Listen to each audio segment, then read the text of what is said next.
Welcome to Zen Mind Temple. Tonight, you will discover a powerful secret. For millennia, Zen masters have held the wisdom to calm the restless mind. Over the next 3 hours, these stories will gently illuminate your mental labyrinth like moonlight. Adjust your pillow. Let your shoulders sink naturally.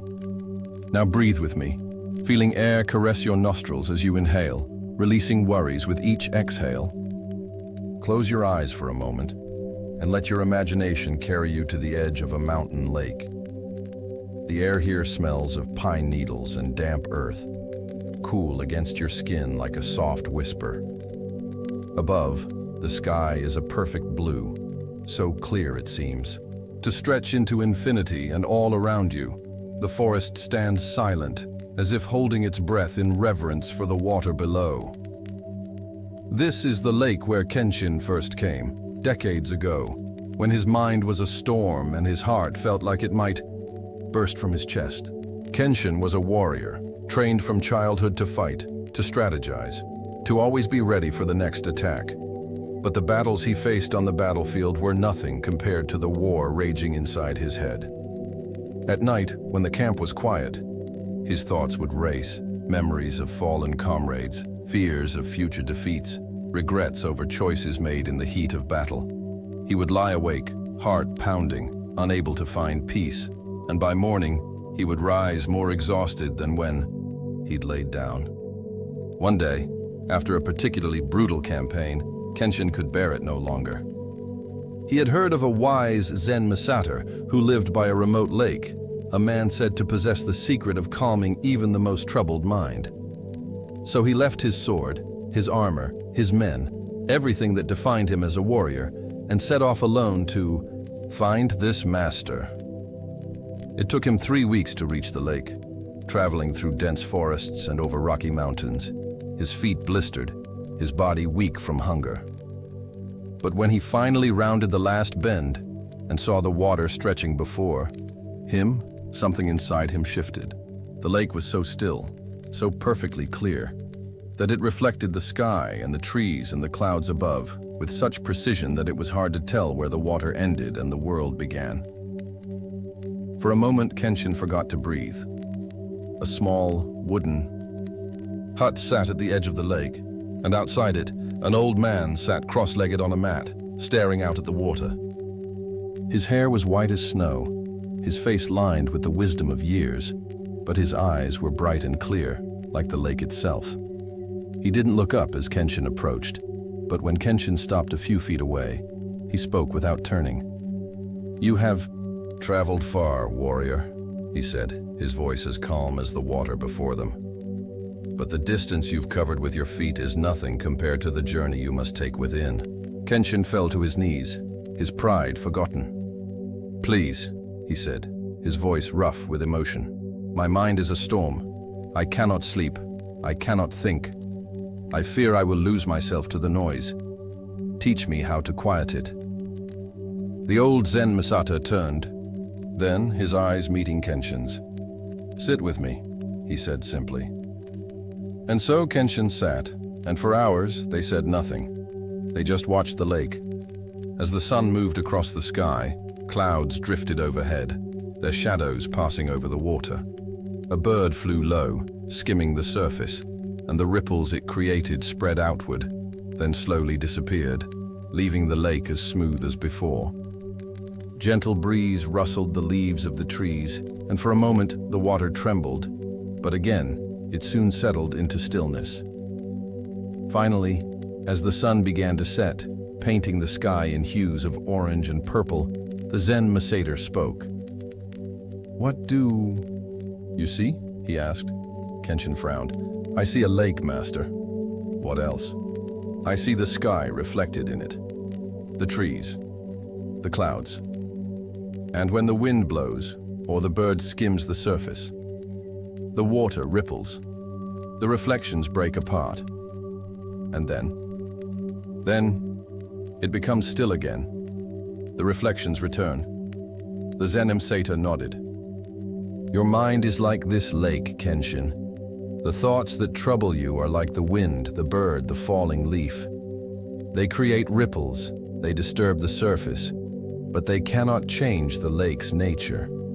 It is still, deep, unchanging beneath the waves. Kenshin looked confused, but the thoughts feel so real, so powerful. They consume me. Do the ripples consume the lake? The Zen Master asked. Or are they simply part of its movement? Watch. He picked up a small stone and tossed it into the water. A splash, then ripples spreading outward wider and wider until they faded away. The lake was still again. The lake does not fight the ripples, Kenshin. It does not struggle against them or try to stop them. It allows them to come, and it allows them to go. That is its power. That is the secret. Kenshin sat quietly, watching the lake as the last light of day faded. But how do I do that? He asked. How do I stop fighting my thoughts? You do not stop fighting them, the Zen Master said. You stop believing that you need to. Your thoughts are not your enemies. They are not you. They are just ripples on the surface of your mind. Let them come, watch them, and know that, like the ripples, they will pass. Over the next few days, Kenshin stayed with the Zen Master. Each morning, they would sit by the lake, watching the water, watching the sky. The Zen Master taught him to breathe, to inhale deeply, feeling the air fill his lungs, and to exhale slowly, releasing not just the air but the tension in his body. Breathe like the lake, he would say. Calm, steady, unforced. At first, Kenshin found it impossible. His mind would wander, his thoughts would race, and he would grow frustrated. I am doing it wrong, he would say. There is no wrong, the Zen Master would reply. When your mind wanders, gently bring it back to the breath. That is the practice. Not to empty the mind, but to witness it without attachment. One night, a storm rolled in. Thunder boomed, lightning flashed, and the wind howled through the trees. Kenshin lay awake in his hut, his heart racing, his old fears returning. He thought of battles, of death, of all the things he could not control. But then he remembered the lake. He closed his eyes and imagined its surface, churned by the storm, waves crashing against the shore. And beneath it, deep below, the stillness. He began to breathe, slowly, deeply. Inhale, feeling the air cool in his nostrils. Exhale, releasing the tension in his shoulders. With each breath, he let go a little more. He did not fight the fear, did not try to push it away. He simply watched it, like a ripple, like a wave. And slowly, slowly, it began to fade. When he woke the next morning, the storm was gone. The lake was choppy, but already calming, the surface beginning to smooth itself out. The Zen Master was sitting outside, watching. The storm came, he said, and now it has gone. So it is with the mind. Kenshin smiled. For the first time in years, he felt at peace. This is the wisdom that has been passed down through the centuries. The same wisdom that is available to you now. Your mind may feel like a storm, your thoughts like crashing waves, but beneath it all, there is a place of stillness, a place of peace. It is not something you need to create or find. It is already there, waiting for you to return to it. Modern psychology, we talk about the default mode network, the part of the brain that is active when we are not focused on the outside world, when our minds wander, when we ruminate on the past or worry about the future. This network is responsible for that constant chatter in your head, the noise that feels so hard to silence. It's like a radio that's always on, playing a station you can't seem to turn off. But here's the thing. You are not the radio. You are the listener. You have the power to turn down the volume, to change the station, to simply observe the noise without being consumed by it.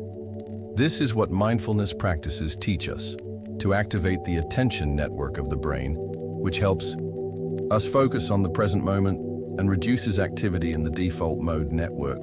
Neuroscience has shown that regular mindfulness practice can actually change the structure of the brain, increasing gray matter in areas associated with attention and emotional regulation, and decreasing activity in the amygdala, the part of the brain responsible for the fight or flight response. In other words, with practice, you can train your brain to be calmer, more focused, less reactive to the thoughts and emotions that used to overwhelm you. So let's try that now. Take a deep breath in through your nose, filling your lungs completely, feeling your chest and your belly expand. Hold it for a moment, then exhale slowly through your mouth, making a soft whoosh sound as the air leaves your body. As you exhale, let go of any tension you're holding in your shoulders, your jaw, your hands. Again, inhale deeply, feeling the cool air against your nostrils. Exhale slowly, releasing. Notice how your body feels in this moment. Notice the sensation of your breath, the rise and fall of your chest, the weight of your body against the bed or chair. Now, as you continue to breathe, imagine that your mind is like that lake. Thoughts will arise, worries, plans, memories. They are like ripples, like waves. Don't try to stop them. Don't judge them. Just watch them. Let them come and let them go. If your mind wanders, if you find yourself getting caught up in a thought, gently bring your attention back to your breath. That's the practice. That's the path to peace. Tonight, as you lie in bed, I invite you to try this simple exercise. Before you close your eyes, take 3 deep breaths, just as we did. Then, as you drift towards sleep, imagine your mind as a lake. When thoughts arise, say to yourself silently, ripples, and let them pass. If you wake in the night, do the same. Return to the breath. Return to the image of the still lake beneath the waves. Remember, Kenshin did not become peaceful overnight. It took practice, patience, persistence. But each time he returned to the breath, each time he remembered the lake, he grew a little calmer, a little more centered. You are no different. Your mind may be noisy now, but that is just the storm. The stillness is there, beneath the surface, waiting for you. All you need to do is stop struggling, stop fighting, and let it be. Breathe in, breathe out. Let the ripples come, let them go. The lake is always still, so are you. Let the image of the lake stay with you as we journey now to a small wooden tea house nestled between 2 bamboo groves. The air here carries the sweet, earthy scent of steamed rice and jasmine. And if you listen closely, you can hear the soft clink of a ceramic teapot being set down on a low wooden table. Sunlight filters through the paper screens, casting delicate patterns on the tatami mats, and somewhere in the distance, a stream murmurs over smooth stones. This is where Master Eiji received the scholar Takeshi on a crisp autumn morning many years ago. Takeshi was a man of books and debates, a scholar who had spent his life collecting knowledge like others collect coins. He could recite ancient texts from memory, argue philosophy until his opponents grew silent, and list the teachings of every major school of thought in the land. But for all his knowledge, Takeshi was tormented by a mind that never stopped moving, always analyzing, comparing, judging, never at rest. He had heard of Master Eiji, a man who was said to know nothing and everything at the same time, and he had come to prove his own wisdom, to show that the old ways of Zen had nothing to teach a man of reason like himself. He arrived at the tea house with his head held high, his robes immaculate, his mind already formulating the arguments he would use to dismantle the master's teachings. Master Eiji greeted him with a smile, bowing deeply. "Welcome, scholar," he said. "Please, sit. Let us share tea." Takeshi sat, his posture rigid, his eyes sharp with scrutiny. "Master Eiji," he said, before the tea could even be poured, "I have come to discuss the nature of reality. I have studied all the great texts, and I believe I have grasped the fundamental principles of existence. But I am told you have a different perspective, and I wish to understand it, if only to refute it." Master Eiji said nothing. He simply took a small, delicate cup from a shelf and began to pour hot water into it. The water steamed gently, releasing the faint aroma of jasmine that had been infused into the ceramic. Takeshi watched, his impatience growing. "When will we begin our discussion?" he asked. Master Eiji picked up the teapot and began to pour tea into the cup, even though the cup was already full. Tea spilled over the edges, onto the table, onto the mats. "Stop!" Takeshi exclaimed. "The cup is full. No more will fit." "Exactly," Master Eiji said, setting down the teapot. He looked directly into Takeshi's eyes. "You are like this cup, full of your own knowledge, your own opinions, your own ideas.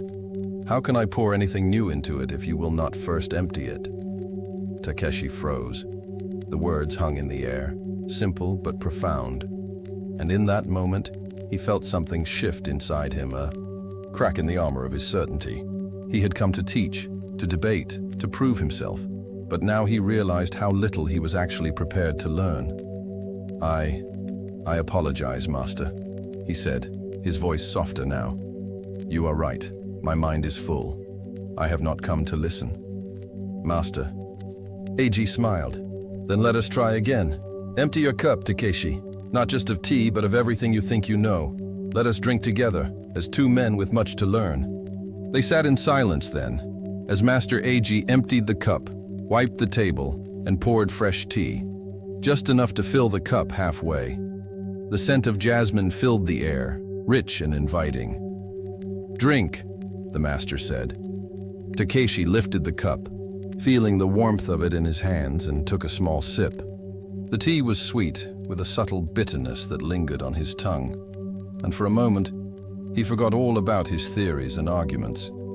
He was just drinking tea, in this moment, with this man, and that was enough. "Your mind is like this cup," Master Eiji said, after they had sat in silence for a while. "When it is full, there is no room for anything new. When it is empty, it is ready to receive. But here is the secret. Even when it is full, you can choose to empty it again. You can choose to let go of what you think you know, to make space for something new." Takeshi thought of his restless mind, always racing, always trying to hold on to ideas, to solve problems, to make sense of everything. He realized that his knowledge, instead of freeing him, had become a prison. He was so busy comparing new experiences to old ideas that he never truly experienced anything as it was. "But how do I empty my mind, Master?" he asked. "It is not as simple as pouring out tea." "It is simpler," Master Eiji said. "You do not need to force it empty. You just need to stop clinging to what is inside. When a new thought comes, let the old one go. When a new experience arises, meet it with fresh eyes, as if you have never seen anything like it before." He picked up a single bamboo leaf from the table, a leaf that had blown in through the open window, and held it out to Takeshi. "What do you see?" "It is a bamboo leaf," Takeshi said dismissively. "Look again," Master Eiji said. "Really look. Not as a scholar who knows what a bamboo leaf is, but as a child, seeing one for the first time." Takeshi frowned, but he took the leaf and examined it closely. He noticed the delicate veins running through it, the way the edges were slightly serrated, the soft fuzz on the underside, the gradient of green from dark to light. He smelled it, fresh, grassy, alive. He ran his finger along its length, feeling the texture, the slight curve. "It is extraordinary," he said, surprised by the realization. "I have walked through bamboo groves 100 times, but I have never really seen a bamboo leaf before." "Ah," Master Eiji said, "that is the empty cup. That is the beginner's mind. It is not about being ignorant, but about being open to the possibility that each moment, each experience has something new to teach you." Over the next few days, Takeshi stayed with Master Eiji, learning to empty his cup again and again. They walked through the forest, and the master taught him to see each tree as if for the first time, to hear each bird song without labeling it or comparing it to others. They cooked together, and the master taught him to focus on the sensation of chopping vegetables, the smell of rice cooking, the sound of water boiling, without thinking about the meal to come. At first, Takeshi found it almost impossible. His mind kept returning to his books, his debates, his need to categorize and understand. But each time, Master Eiji would gently remind him, "Empty your cup, Takeshi. Just be here now." And slowly, something began to change. Takeshi found that when he stopped trying to hold onto his thoughts, when he let them come and go like clouds in the sky, his mind felt lighter, more peaceful. He slept better at night. He smiled more. He even found that his studies became richer. Because he was no longer trapped by his own ideas, he could see new connections, new possibilities. This is the wisdom of the empty cup, and it is as relevant today as it was in that tea house so many years ago. In our modern world, we are constantly filling our minds with information, with opinions, with to-do lists, with worries about the future, and regrets about the past. We think that more knowledge, more planning, more control will make us happy, but often they just leave us feeling overwhelmed, anxious, and disconnected from the present moment. In psychology, this is what we call cognitive overload, when our working memory is taxed beyond its capacity, making it hard to focus, make decisions, or feel at peace. Our default mode network, the part of the brain responsible for that constant mental chatter, is in overdrive as we ruminate on the past, worry about the future, and compare ourselves to others. But the beginner's mind, the empty cup, offers a way out. Research has shown that practicing mindfulness, which is essentially cultivating a beginner's mind, can reduce activity in the default mode network, helping us stay focused on the present moment and reducing feelings of anxiety and depression. It can also improve our cognitive flexibility, the ability to adapt to new situations, think creatively, and let go of rigid ways of thinking. So let's practice emptying our cups now. Take a deep breath in through your nose, filling your lungs completely. Hold it for a moment, then exhale slowly through your mouth, releasing not just the air, but any thoughts that are weighing on you. As you continue to breathe, bring to mind something familiar, a tree, a book, a piece of furniture in your home. Now look at it with fresh eyes, as if you have never seen it before. Notice its color, its texture, its shape, without labeling it, without thinking about what it's used for, without comparing it to anything else. Just see it, as if for the first time. How does that feel? Notice if there's a sense of lightness, of curiosity, of being fully present in the moment. That's the empty cup, the beginner's mind, in action. The beauty of this practice is that you can do it anywhere, anytime. When you're washing dishes, feel the warmth of the water, the texture of the dishes, the sound of the water running, without thinking about what you need to do next. When you're walking, feel your feet touching the ground, the sensation of the air on your skin, the sounds around you, without getting caught up in your thoughts. When you're talking to someone, really listen to their words, their tone, their body language, without planning what you're going to say next. Tonight, as you prepare for sleep, I invite you to try a simple exercise in emptying your cup. Before you turn off the light, take a few moments to look around your room with fresh eyes.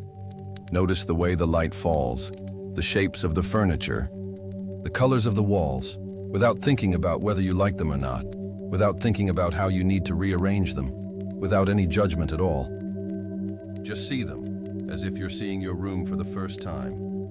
Then, as you lie down, take 3 deep breaths, and with each exhale, imagine emptying your mind, letting go of the day's worries, the tomorrow's plans, the stories you tell yourself about who you are and what you've done. Just be in this moment, with this breath, in this body. Remember, Takeshi didn't learn to empty his cup overnight. It took practice, patience, and a willingness to let go of his need to know, to control, to be right. But each time he tried, each time he returned to the present moment with fresh eyes, he grew a little more peaceful, a little more open, a little more alive. You are no different. Your mind may be full right now, full of thoughts, full of worries, full of ideas about who you are and what you need, but you can choose to empty it again and again with each breath, with each moment of presence. The empty cup is not empty because it has nothing in it. It is empty because it is open, open to receive, open to experience, open to life as it is, not as you think it should be. Take a deep breath now and let yourself be open. Let yourself be empty so that you can be filled with the peace of this moment. Breathe in, breathe out. Your cup is empty, and that is a beautiful thing. Let the stillness of the empty cup linger as we move now to a stone courtyard where a single stone juts up from the ground, its surface smooth and worn in a small, shallow indentation. Above it, a bamboo pipe drips water, slow, steady, unceasing. Each drop falls with a soft plink, echoing in the quiet air. The ground smells of damp stone and moss, and if you listen, you can hear the rustle of a gardener's robes as he tends to the plants along the edges of the courtyard. This is where old monk Genshin has sat every morning for 40 years, watching the waterfall. When he first came to the temple as a young novice, his mind was like a wild horse, restless, impulsive, always chasing the next distraction. He would meditate for a few minutes, then grow bored. He would start a task, then abandon it for something more exciting. He wanted enlightenment, and he wanted it now. Impatience gnawed at him like a hungry animal, and the more he struggled to find peace, the more frustrated he became. One day, his teacher, Master Tanaka, led him to the courtyard and pointed to the stone with the indentation. "Do you see that?" he asked. Genshin nodded. "It is a stone with a hole, Master." "Look closer," Master Tanaka said. "How do you think that hole got there?" Genshin examined the stone. It was hard, dense, unyielding. The hole was small, perfectly round, as if carved by a skilled craftsman. "Perhaps a sculptor made it," he suggested. Master Tanaka shook his head and pointed to the bamboo pipe above. A drop of water fell, hitting the exact center of the indentation with a soft plink. Another drop followed, then another, then another. Water made that hole, Master Tanaka said. Not with strength, not with speed, but with patience. One drop at a time, day after day, year after year. Genshin frowned. "But water is soft, Master. Stone is hard. How can something so weak overcome something so strong?" "Because water does not fight," Master Tanaka said. "It does not struggle. It does not grow impatient. It simply falls again and again without hurry, without doubt. It accepts its nature, and in doing so, it accomplishes what force alone cannot."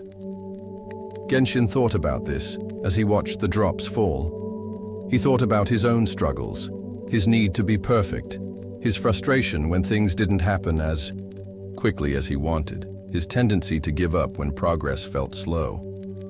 He realized that he had been trying to break through the stone of his own mind with force instead of letting patience and persistence do their work. "Master," he said, "teach me to be like the water." Master Tanaka smiled. "Sit with the stone," he said. "Watch the drops. Learn from them. But remember, watching is not enough. You must become the water." And so Genshin began to sit in the courtyard every morning, watching the water fall. At first, it was torturous. His mind wandered. He grew restless. He wanted to get up, to do something, to make something happen. But he remembered Master Tanaka's words and stayed, forcing himself to focus on the sound of the drops, the rhythm of their fall. Plink, plink, plink. Days turned into weeks, weeks into months. And slowly, something began to change. Genshin stopped, fighting his restlessness. He stopped trying to force his mind to be still.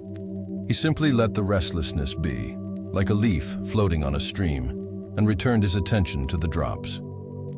He noticed how each drop was perfect in its imperfection. Some larger, some smaller, some falling a little to the left or right, but all finding their way to the stone eventually.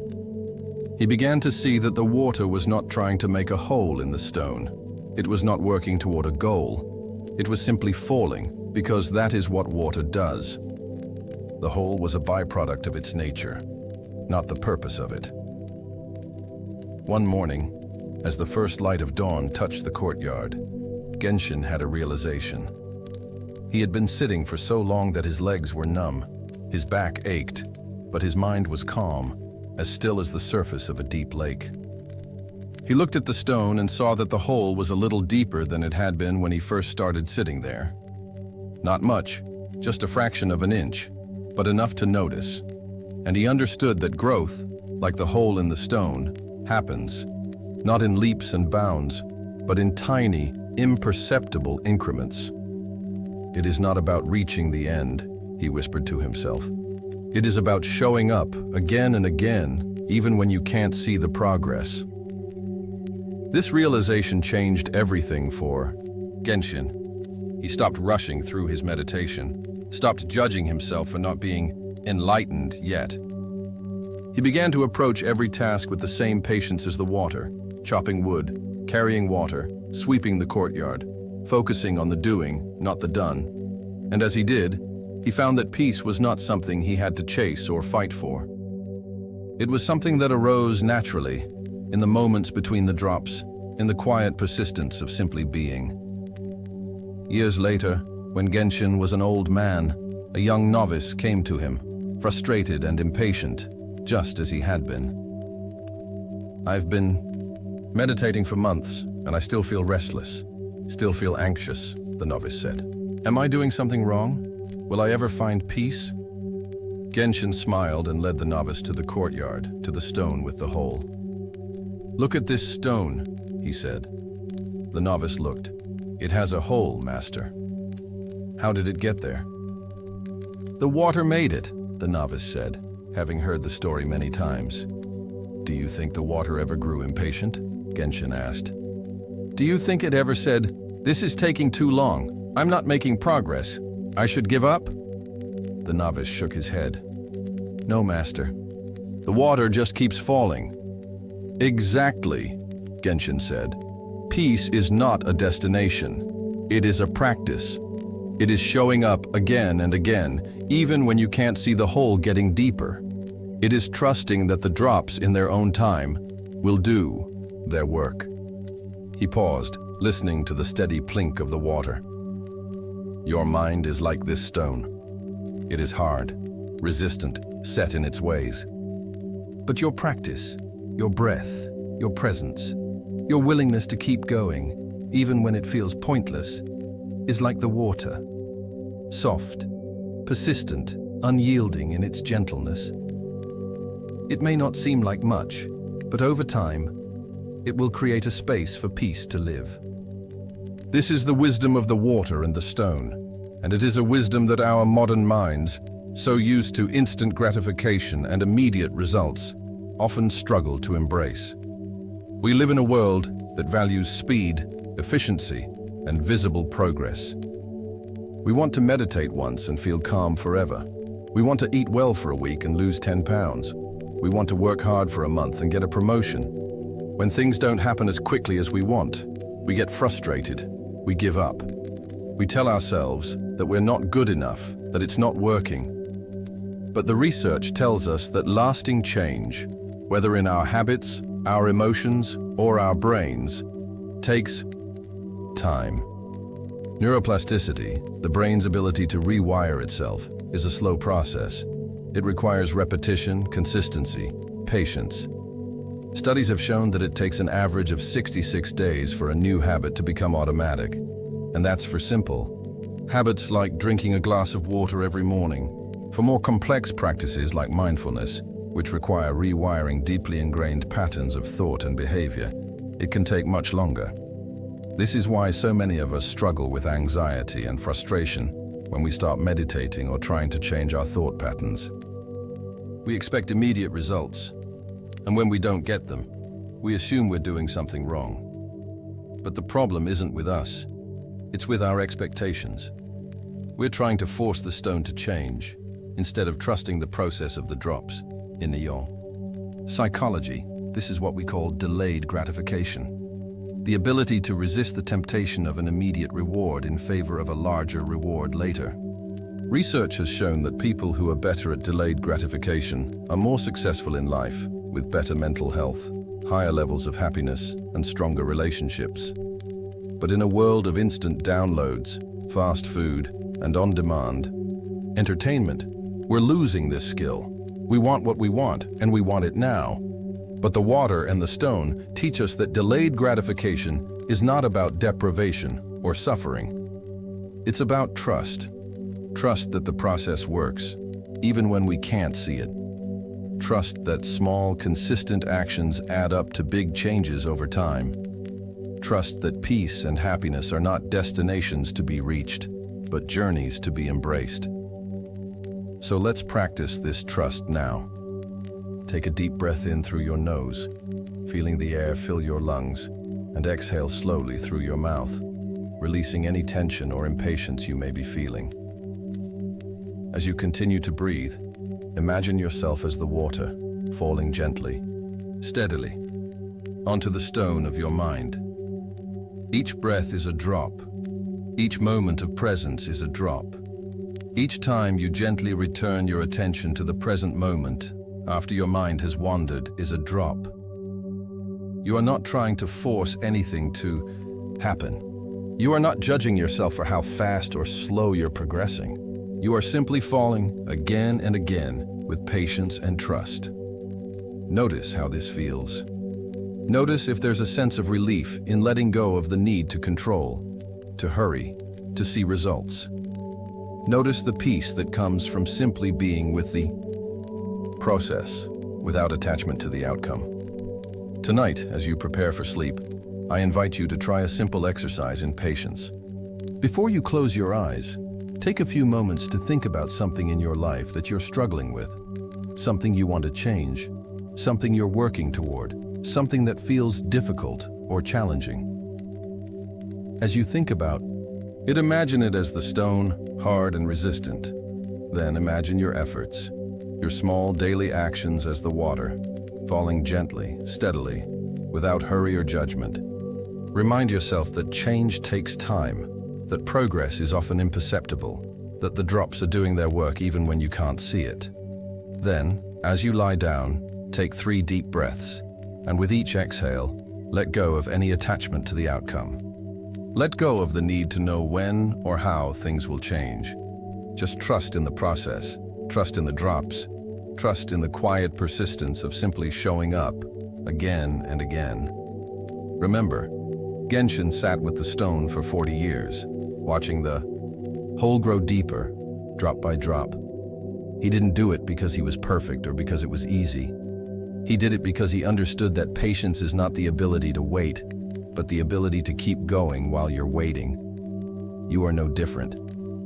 Your journey may be long, your progress may be slow, but every breath, every moment of presence, every time you choose to keep going, even when it feels like you're not getting anywhere, you are making a difference.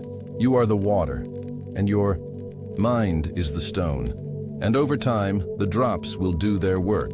Plink, plink, plink. The water falls, the stone waits, and in between, there is peace. Breathe in, breathe out. You are the water, and that is enough. Let the rhythm of the falling drops stay with you as we step now into a sun-dappled garden. The air here hums with life, the buzz of bees, the soft chirp of sparrows, the rustle of leaves in the breeze. Rows of vegetables grow in neat beds. Plump red tomatoes glowing like jewels. Crisp green lettuce leaves unfurling toward the sun. Golden squash hanging heavy from their vines. But between the rows, along the edges of the paths, Weeds grow too. Dandelions with their bright yellow flowers, clover with its tiny white blooms, tall grasses reaching for the light. In the middle of the garden, an old woman kneels on a straw mat, her hands moving gently in the soil. This is Mieko, the temple gardener, who has tended these grounds for more than 50 years. Her back is bent with age, her fingers gnarled from decades of work, but her eyes are bright with a quiet joy as she moves from plant to plant. A young monk approaches her, his face tight with frustration. His name is Taro, and he has been assigned to help Mieko in the garden for the summer. But instead of finding peace in the work, Taro has grown increasingly annoyed by the weeds. No matter how hard he pulls them, no matter how carefully he roots them out, they keep coming back, thicker, taller, more persistent than before. "Master Mieko," he says, wiping sweat from his brow, "this is pointless. We pull the weeds, and they just grow back. Why even bother?" Mieko looks up from her work, a small smile playing on her lips. "Tell me, Taro," she says, "what do you do when you see a weed?" "I pull it out, of course," he says. "I yank it from the ground, roots and all. I want to destroy it." "And how does that make you feel?" "Angry," he admits. "Frustrated, like the weeds are mocking me." Mieko nods. "I used to feel that way too," she says.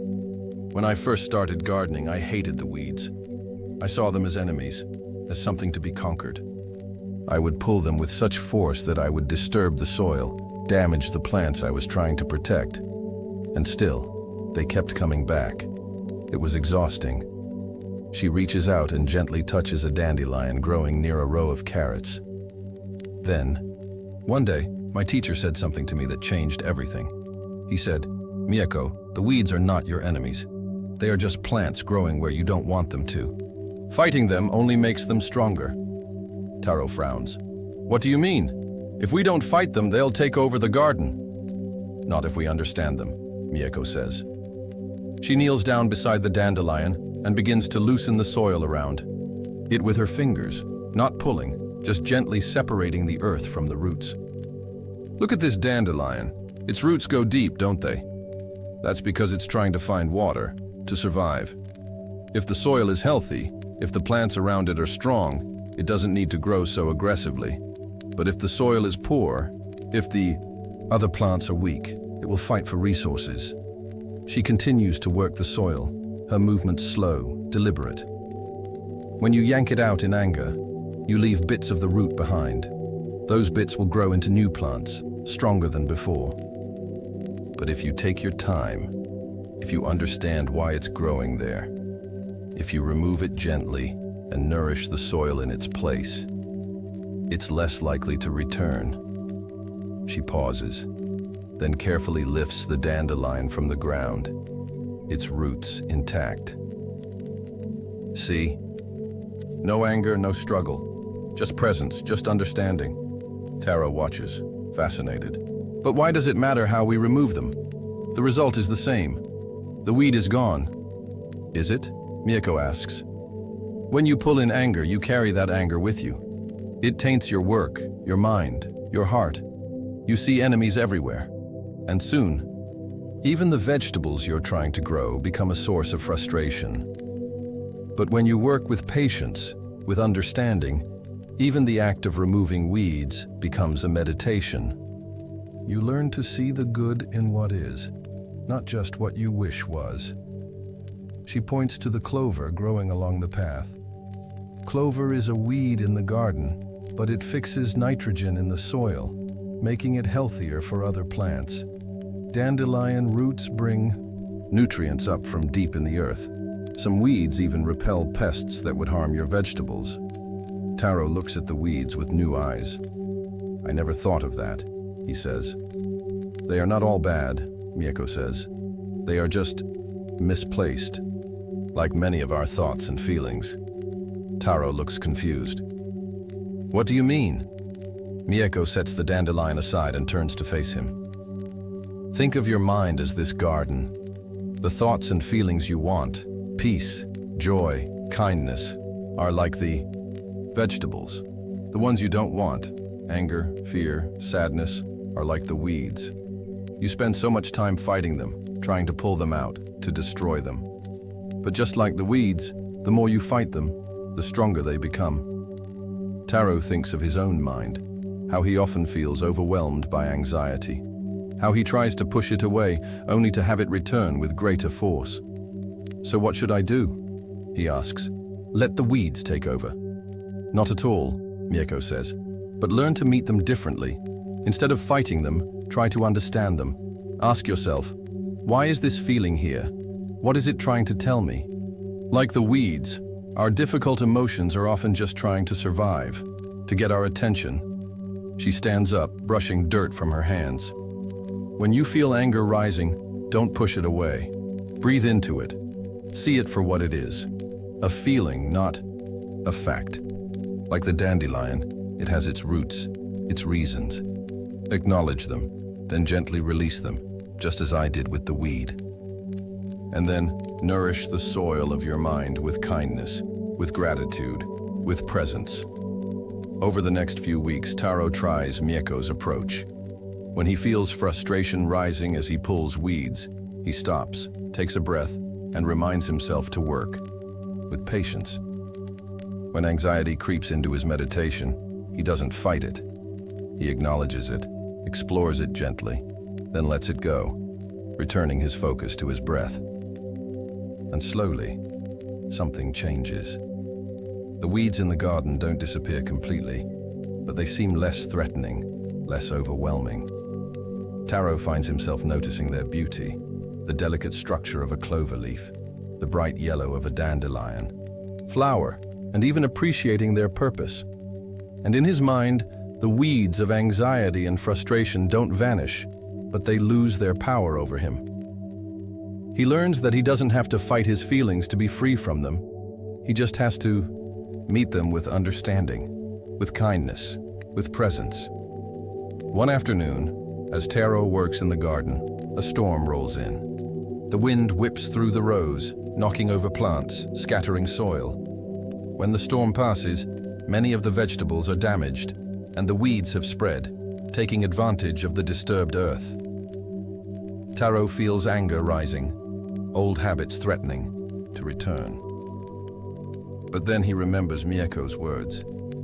He takes a breath, kneels down, and begins to gently right the damaged plants, to remove the weeds that have spread. He works slowly, deliberately, without frustration, without judgment. Mieko watches from the porch, a smile on her face. You understand now, she says, as Taro joins her. Taro nods. The garden is never perfect. The weeds will always come back. But that's okay. It's not about having a garden without weeds. It's about learning to live with the weeds, to work with them, to find peace even when they're there. Mieko smiles. And that, Taro, is the garden of the mind. It is not about being free from difficult thoughts and feelings. It is about learning to tend to them with kindness, to understand them, to let them come and go without letting them take over. That is where peace lives, not in a garden without weeds, but in a gardener who knows how to tend to them with wisdom. This is the wisdom of the garden, and it holds profound truths for our modern lives.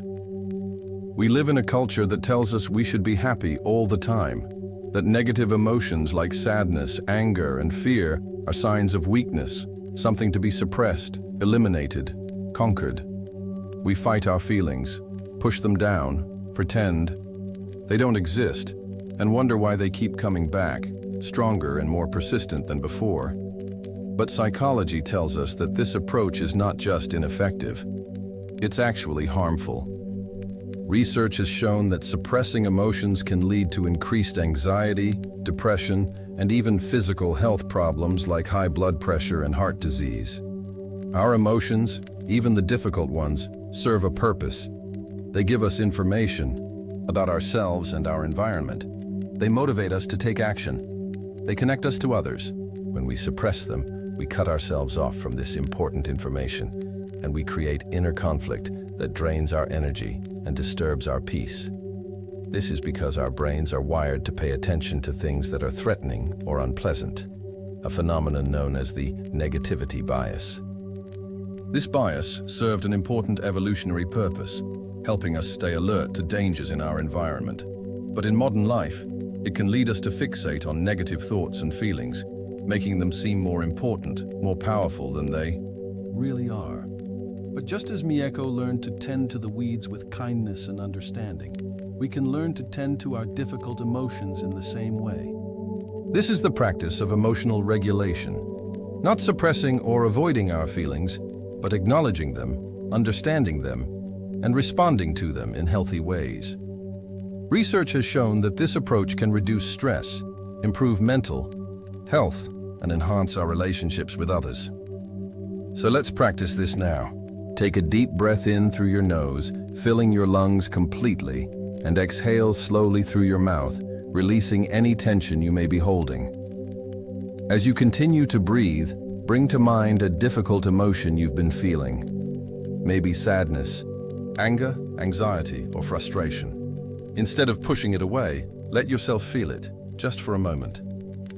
Notice where it lives in your body, maybe a tightness in your chest, a knot in your stomach, a heaviness in your shoulders. Now, imagine that this emotion is like a weed in your garden. It's there, but it's not good or bad. It's just there. Ask yourself, what is this emotion trying to tell me? What need is it pointing to? Like the weed, it has its roots, its reasons for being there. Acknowledge those reasons without judgment. Then, take another deep breath, and as you exhale, imagine gently releasing the emotion, just as Mieko gently removed the dandelion. You're not fighting it, not suppressing it, just acknowledging it and letting it go, making space for something new. Notice how that feels. Notice if there's a sense of relief, of lightness, of peace, even in the presence of a difficult emotion. Tonight, as you prepare for sleep, I invite you to try this practice. Before you close your eyes, take a few moments to check in with your emotions. What have you been feeling today? What weeds have been growing in your mental garden? Acknowledge them without judgment. Ask them what they're trying to tell you. Then, imagine gently removing them, as Mieko did with the dandelion, and nourishing the soil of your mind with kindness, with gratitude, with the intention to rest and renew. As you lie down, take 3 deep breaths, and with each exhale, let go a little more, trusting that you don't have to fight your feelings to be at peace with them. Remember, Taro didn't learn to tend to his mental weeds overnight. It took practice, patience, and a willingness to meet his difficult emotions with kindness instead of judgment. But each time he did, he grew a little more peaceful, a little more resilient, a little more able to find beauty and purpose even in the things he once saw as enemies. You are no different. Your mind may have its weeds, difficult thoughts, challenging emotions, painful memories, but they do not define you, and they do not have to control you. With practice, you can learn to tend to them with wisdom, with kindness, with presence, and in doing so, you can create a garden of peace, even among the weeds. Breathe in, breathe out. The weeds are there, but so are the flowers, and that is the beauty of it all. Let the quiet wisdom of the garden settle around you as we move now to a wooden veranda overlooking a valley. The air here is cool, carrying the faint scent of jasmine from a nearby bush. Below, the valley stretches out like a green carpet, dotted with wildflowers and crisscrossed by a silver stream. Above, the sky is a soft blue, with a few wispy clouds drifting lazily by. Hanging from the eaves of the veranda is a wind chime, simple, made of bamboo and a few pieces of polished stone. As the breeze stirs, it sways gently, making a sound like no other, clear, resonant, somehow both present and distant at the same time. Sitting on the veranda, cross-legged on a woven mat, is an old monk named Kenji. His eyes are closed, but His face is turned toward the wind, as if he can see the air itself moving. Kenji has been blind since birth, but those who know him say he sees more than most people with sight. He tends to the temple garden, cooks meals, and even paints with ink and brush.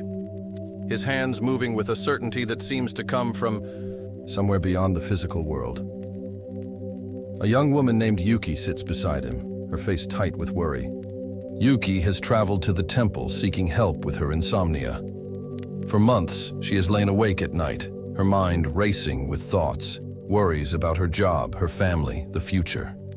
She has tried everything, sleeping pills, herbal remedies, counting sheep, but nothing works. The more she tries to sleep, the more awake she feels. "Master Kenji," she says, her voice soft. "How do you find peace when you can't see the world around you? Doesn't the darkness scare you?" Kenji smiles, his fingers brushing the edge of the wind chime as it sways in the breeze. "Darkness?" he says. "I do not know darkness, Yuki. I know the sound of the wind, the scent of jasmine, the warmth of the sun on my skin. I know the feel of the earth beneath my feet, the taste of fresh tea, the sound of your breath beside me. These things are not dark. They are alive, vibrant, present." Yuki frowns. "But you can't see the beauty of the valley, the colors of the flowers, the way the light changes. Doesn't that make you sad?" "Sadness comes from wanting things to be different than they are," Kenji says. "I do not mourn the loss of sight because I have never known it. Instead, I have learned to listen, to really listen, to the world around me. And what I hear is a symphony, more beautiful than any painting could ever be." He reaches up and touches the wind chime, setting it gently in motion. It sings out, a clear ringing sound that echoes across the valley. "What do you hear, Yuki?" he asks. Yuki listens. "I hear the wind chime," she says. "Listen deeper," Kenji says. She closes her eyes, focusing on the sound. "I hear the wind moving through the bamboo," she says. "I hear a bird singing somewhere in the trees." "Deeper still," Kenji encourages. Yuki takes a breath, letting her other senses fade into the background. Now she hears the stream below. It's water tumbling over stones. She hears the rustle of leaves as a breeze stirs them. She hears her own heartbeat, steady and strong.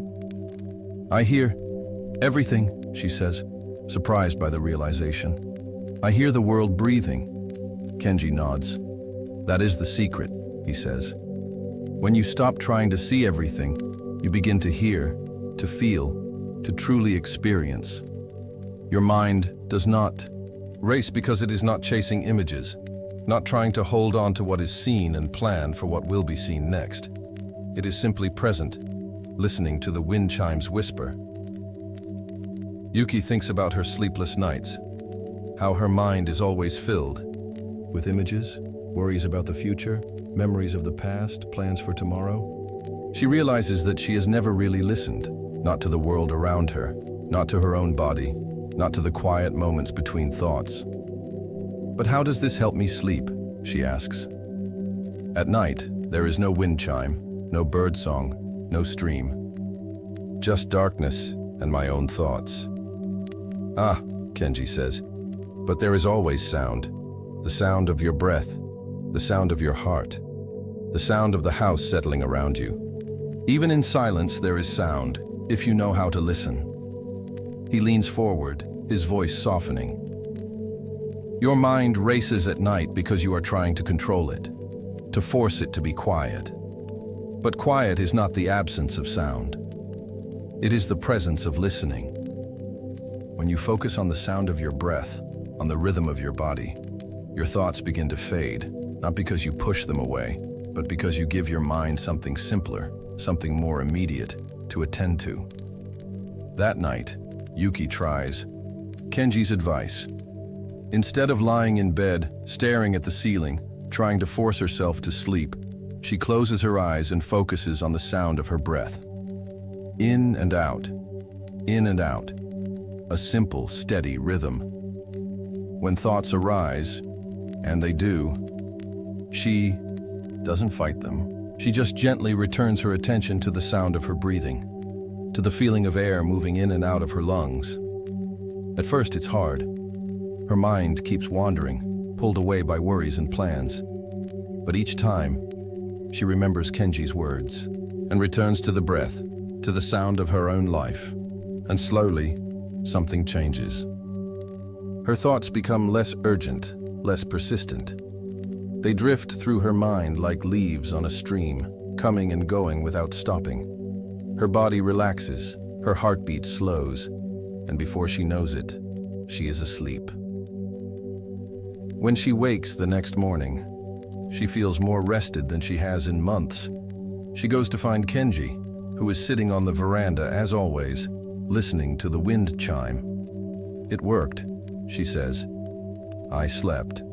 Kenji smiles. "The wind chime sang, and you listened," he says. "But I wasn't listening to the wind chime," Yuki says. "I was listening to my breath."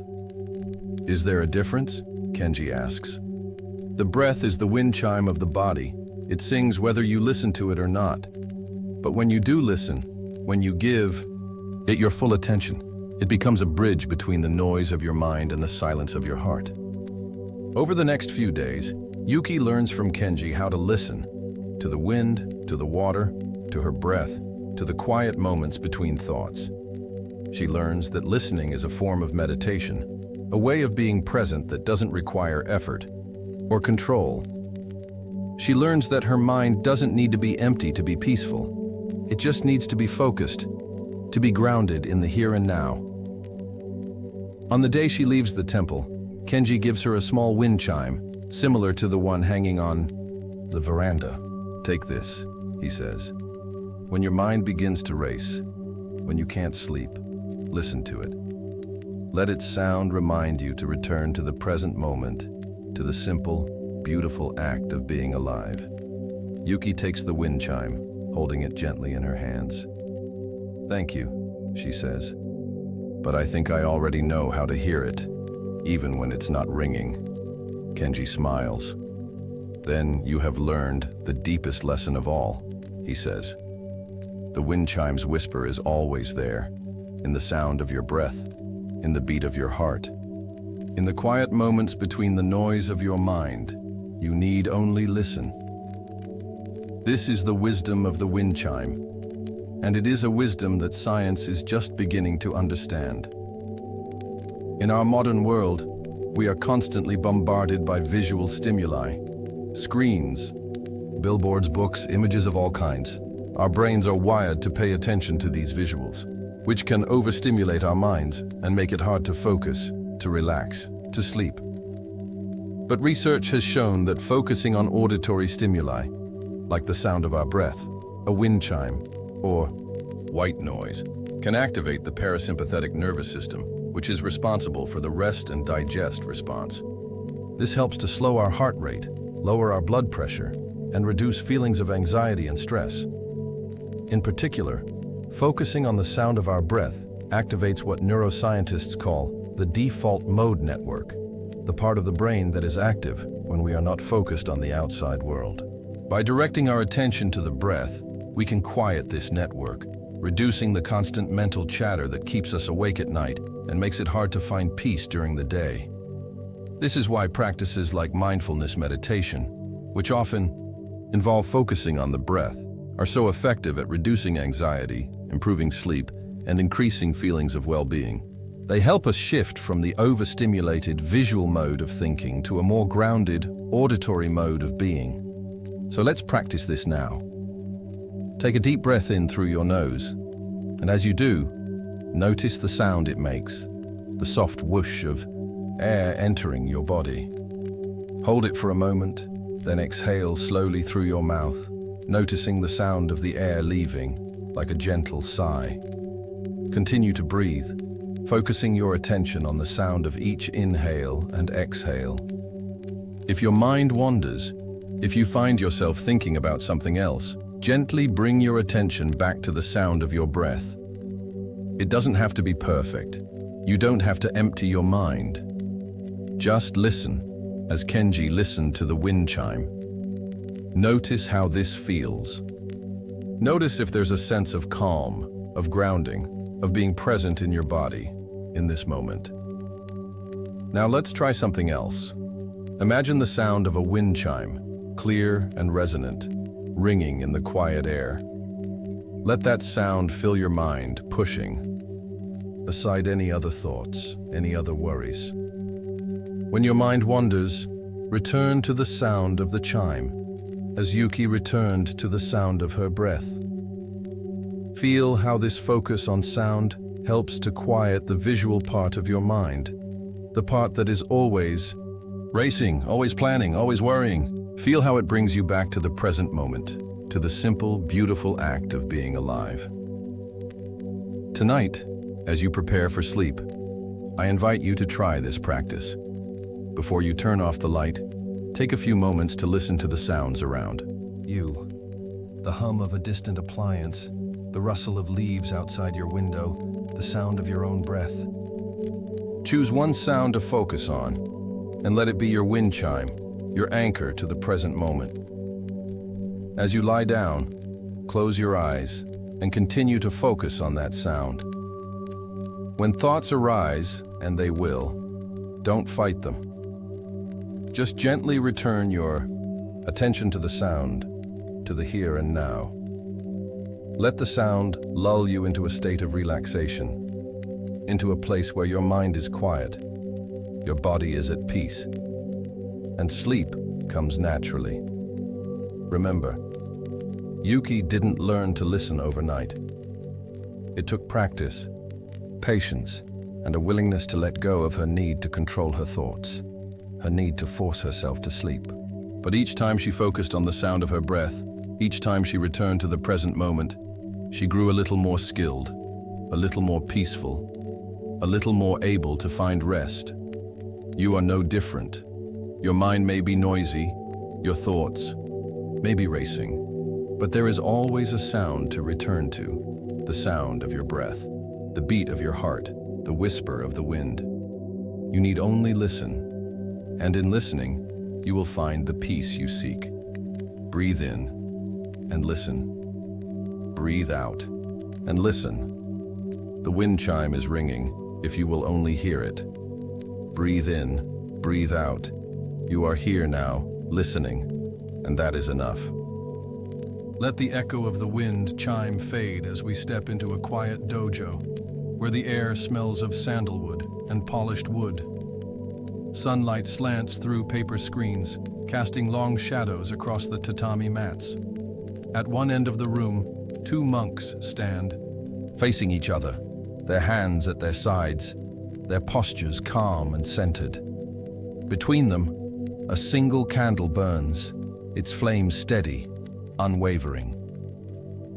Master Hiroshi, his hair streaked with gray, turns to the small group of students gathered around the edges of the room. "What makes a sound when two palms clap?" he asks, his voice clear and resonant. A young monk named Ryo raises his hand. "The collision of the palms, Master." Hiroshi nods. "And what of the sound between the claps?" Ryo frowns. "There is no sound. Between the claps, only silence."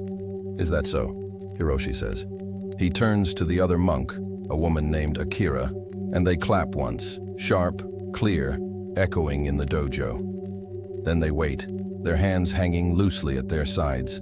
The silence stretches, thick and heavy. "Do you hear it?" Hiroshi asks. The students listen, but there is nothing. Just the faint crackle of the candle, the distant rustle of leaves outside. "I hear nothing, Master," Ryo says. "Then you are not listening," Hiroshi says. He claps again, then falls silent. The sound between the claps is the most important part. It is the space where understanding lives, where connection is formed.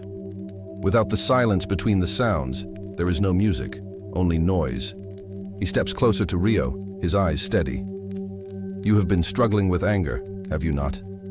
Anger at your brother, who betrayed you. Anger that clouds your mind, makes it hard to meditate, hard to find peace." Ryo's face tightens. "He lied to me, stole from me.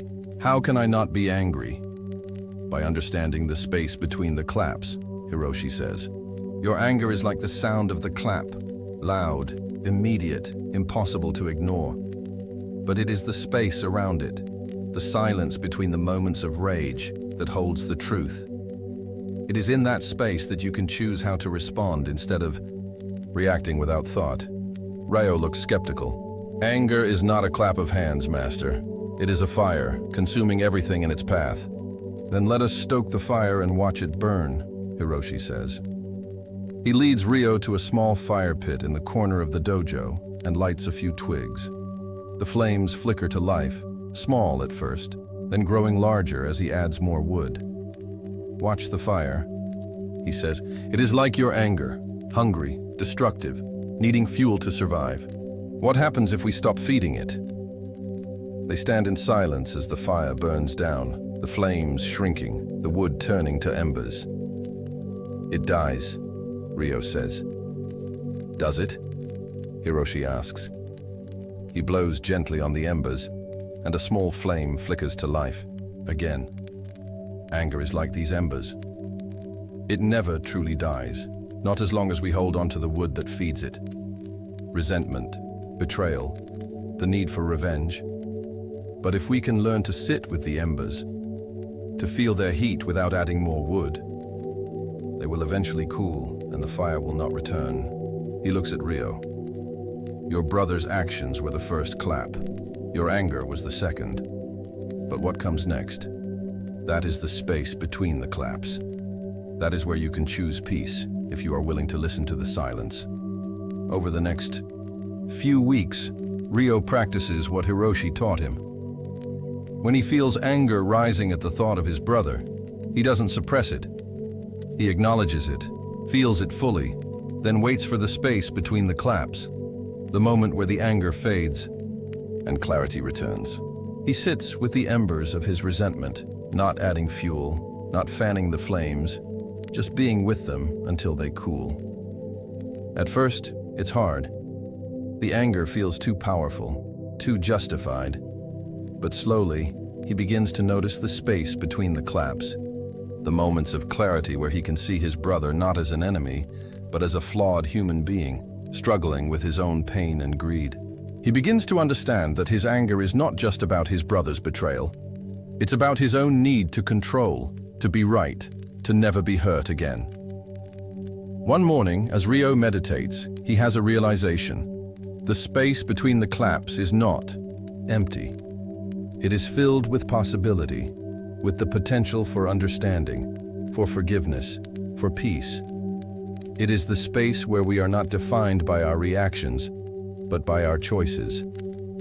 He goes to Hiroshi, his face calm, his heart light. I think I understand, he says.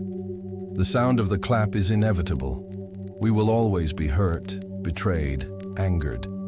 But the space between the claps is ours. It is where we find our freedom. Hiroshi smiles. And what will you do with that freedom? I will visit my brother, Ryo says. Not to forgive him, not yet, but to sit with him in the space between the claps, to see if there is room for understanding. This is the wisdom of the two palms clapping, and it is a wisdom that can transform our relationships with others and with ourselves. In our modern world, we are quick to react. Angry emails sent in the heat of the moment, harsh words spoken without thought, relationships destroyed by the inability to sit with the space between the claps. We think of anger as a natural response to betrayal, injustice, or hurt, and in many ways it is. But it is what we do with that anger, in the space between the claps, that defines us. Psychologists call this emotional regulation, the ability to recognize and manage our emotions in healthy ways. Research has shown that people who are able to regulate their emotions are more likely to have healthy relationships, better mental health, and greater life satisfaction. They are able to feel their emotions without being controlled by them, to respond to difficult situations with clarity and compassion instead of reacting with anger or fear. Neuroscience tells us that this ability is related to the prefrontal cortex, the part of the brain responsible for decision-making, empathy, and self-control. When we feel anger or other strong emotions, the amygdala, the part of the brain responsible for the fight or flight response, takes over, making it hard to think clearly or make rational decisions. But with practice, we can strengthen the connection between the prefrontal cortex and the amygdala, giving us more control over our emotional responses. This is what Rio was doing when he sat with his anger, waiting for the space between the claps. He was training his brain to respond, not react. So let's practice this now. Take a deep breath in through your nose, and as you do, think of a situation that makes you angry, a past hurt, a current frustration, a person who has wronged you. Feel the anger rising in your body, the tightness in your chest, the heat in your face, the tension in your muscles. Now, exhale slowly through your mouth, and as you do, imagine the first clap, the event that caused the anger. Notice how it feels, but don't get caught up in it. Just observe it, like a sound in the distance. Take another deep breath, and as you inhale, imagine the second clap, the anger itself, the emotional response to the event. Again, feel it fully, but don't feed it. Just let it be, like a flame, in a fire pit. Exhale slowly, and this time, focus on the space between the claps, the silence, the moment where the anger fades and clarity begins to return. This is your space, your opportunity to choose how to respond. What do you feel in this space? Is it sadness, understanding, compassion? Whatever it is, let it be, without judgment. Continue to breathe, moving between the claps and the space between them, until you feel a sense of calm, of control, of freedom. Notice how this feels. Notice that you are not your anger, that you have the power to choose what comes next in the space between the claps. Tonight, as you prepare for sleep, I invite you to think of a situation that has been causing you anger or frustration. Visualize it as two claps, and yourself sitting in the space between them, watching, listening, choosing peace. As you lie down, take 3 deep breaths, and with each exhale, imagine the embers of your anger cooling, the space between the claps, growing larger, filled with possibility, with peace. Remember, Rio didn't learn to sit in the space between the claps overnight. It took practice, patience, and a willingness to feel his anger without being consumed by it. But each time he did, he grew a little stronger, a little more peaceful, a little more able to choose his response instead of being controlled by his emotions. You are no different. Your anger, your hurt, your frustration are all claps, loud and immediate. But between them is a space, a silence, a moment of choice. It is in that space that you will find your freedom, your peace, your ability to love and be loved, even in the face of pain. Breathe in, breathe out. The claps will come, but so will the space between them. And in that space, you are free. Let the quiet between the claps stay with you as we walk now into the gathering dusk, where the sky blushes pink and gold, and the first stars begin to twinkle like scattered rice. The air grows cool, carrying the earthy scent of damp soil and the sweet perfume of night-blooming jasmine. Ahead, a narrow path winds through a dense forest, its edges lined with moss-covered stones that glow softly in the fading light. A monk named Tenshi walks this path, his steps slow and deliberate. In his hand, he carries a paper lantern, its warm light flickering against the trees, casting long, dancing shadows. Tenshi is traveling to a neighboring temple, where he has been asked to share his teachings. But the path is unfamiliar, and darkness is falling quickly. The forest around him is thick with unknown sounds, the hoot of an owl, the rustle of small animals in the underbrush, the creak of branches in the wind. Beside him walks a young acolyte named Kaito, his eyes wide with fear, his hands clutching nervously at his robes. Kaito has never traveled alone at night, and the darkness terrifies him. Every shadow looks like a monster, every sound like a threat. "Master Tenshi," he whispers, his voice trembling, "how can you walk so calmly? What if we get lost? What if something is waiting for us in the dark?" Tenshi stops and turns to Kaito, the lantern light softening the lines of his face.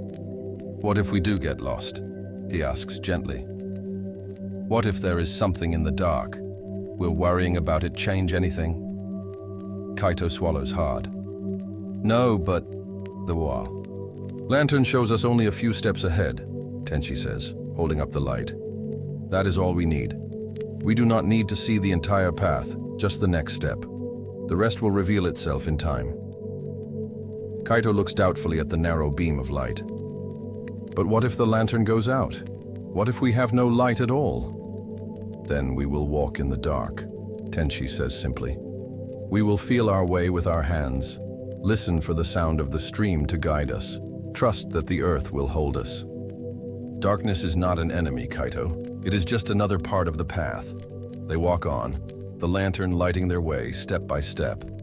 Kaito tries to focus on the light, on the sound of their footsteps, on the warmth of the lantern in Tenshi's hand. But his mind keeps wandering to what might be ahead. Cliffs, wild animals, endless loops that will keep them lost forever. "Your mind is in the future, Kaito," Tenshi says, as if reading his thoughts. "It is running ahead, trying to see what the lantern cannot show. But the future is like the part of the path beyond the light, unknown, unknowable, and yet somehow it will be there when we reach it." Kaito thinks of his life at the temple, how he is always worrying about his studies, about his future, about whether he will ever be a good monk. He realizes that he has never been fully present, always living in a future that may never come. But how do you stop worrying, he asks.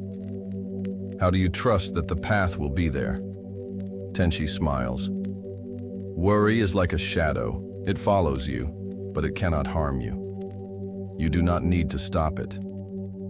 You just need to remember that it is not real, not in the way this lantern is real, this path is real, this breath is real. He pauses, holding the lantern higher. Look at the light, Kaito. Notice how it moves with us, how it adapts to the twists and turns of the path. It does not try to light the entire forest, just the part we are walking through. That is wisdom. To be like the lantern, present in each moment, trusting that the light will be enough for the step we are taking. As they walk, Kaito practices what Tenshi has taught him. He focuses on the light, on the feel of the path beneath his feet, on the sound of Tenshi's breathing beside him. When his mind wanders to the future, he gently brings it back to the present, to the small circle of light that guides them forward. And slowly, something changes. The darkness no longer feels threatening, just vast and mysterious.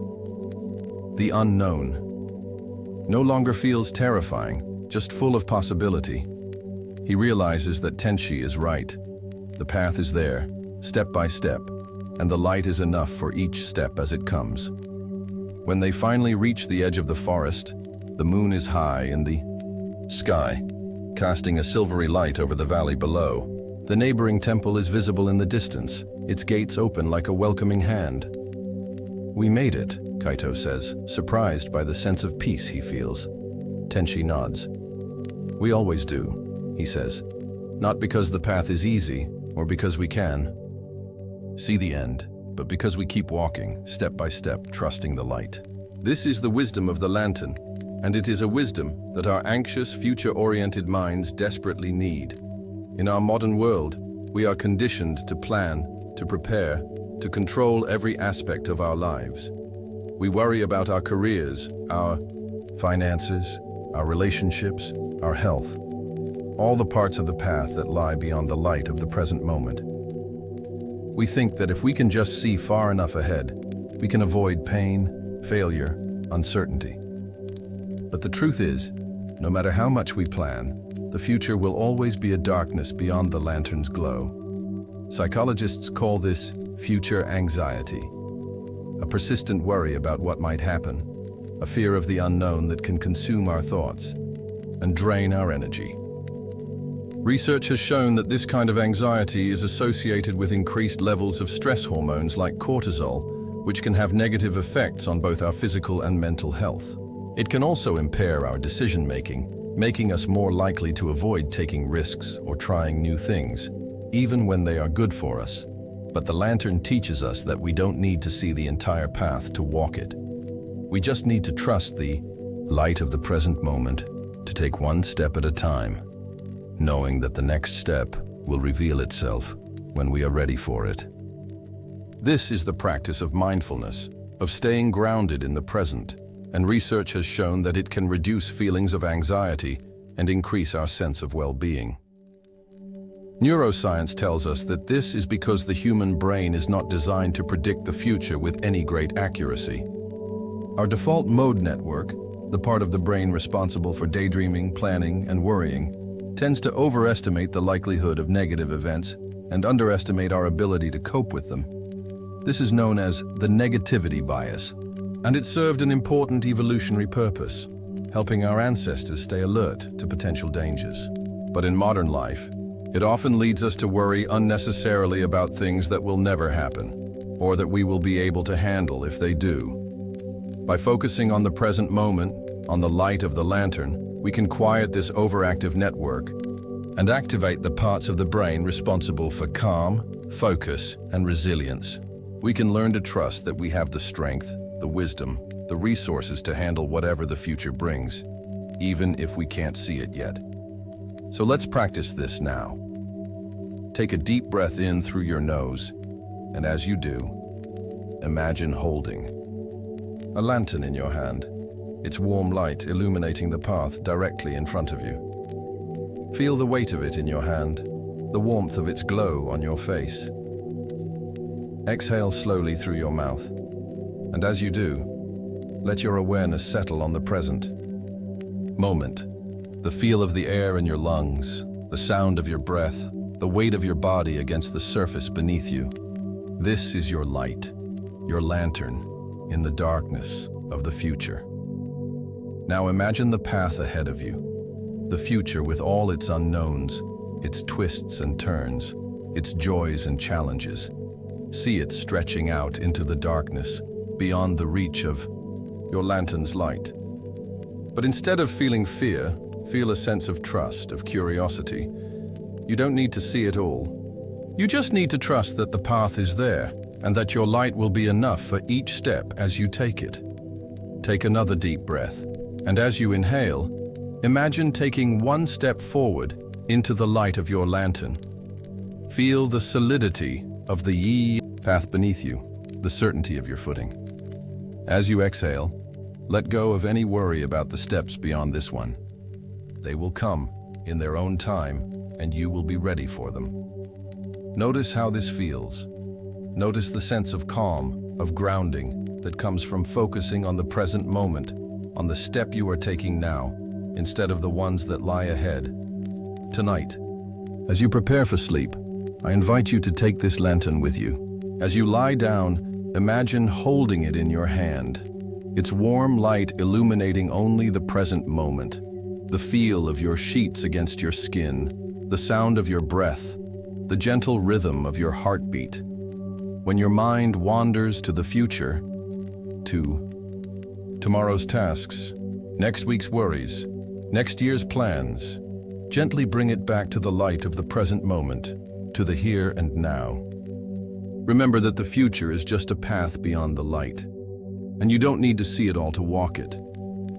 You just need to trust that the light will be enough for each step as it comes.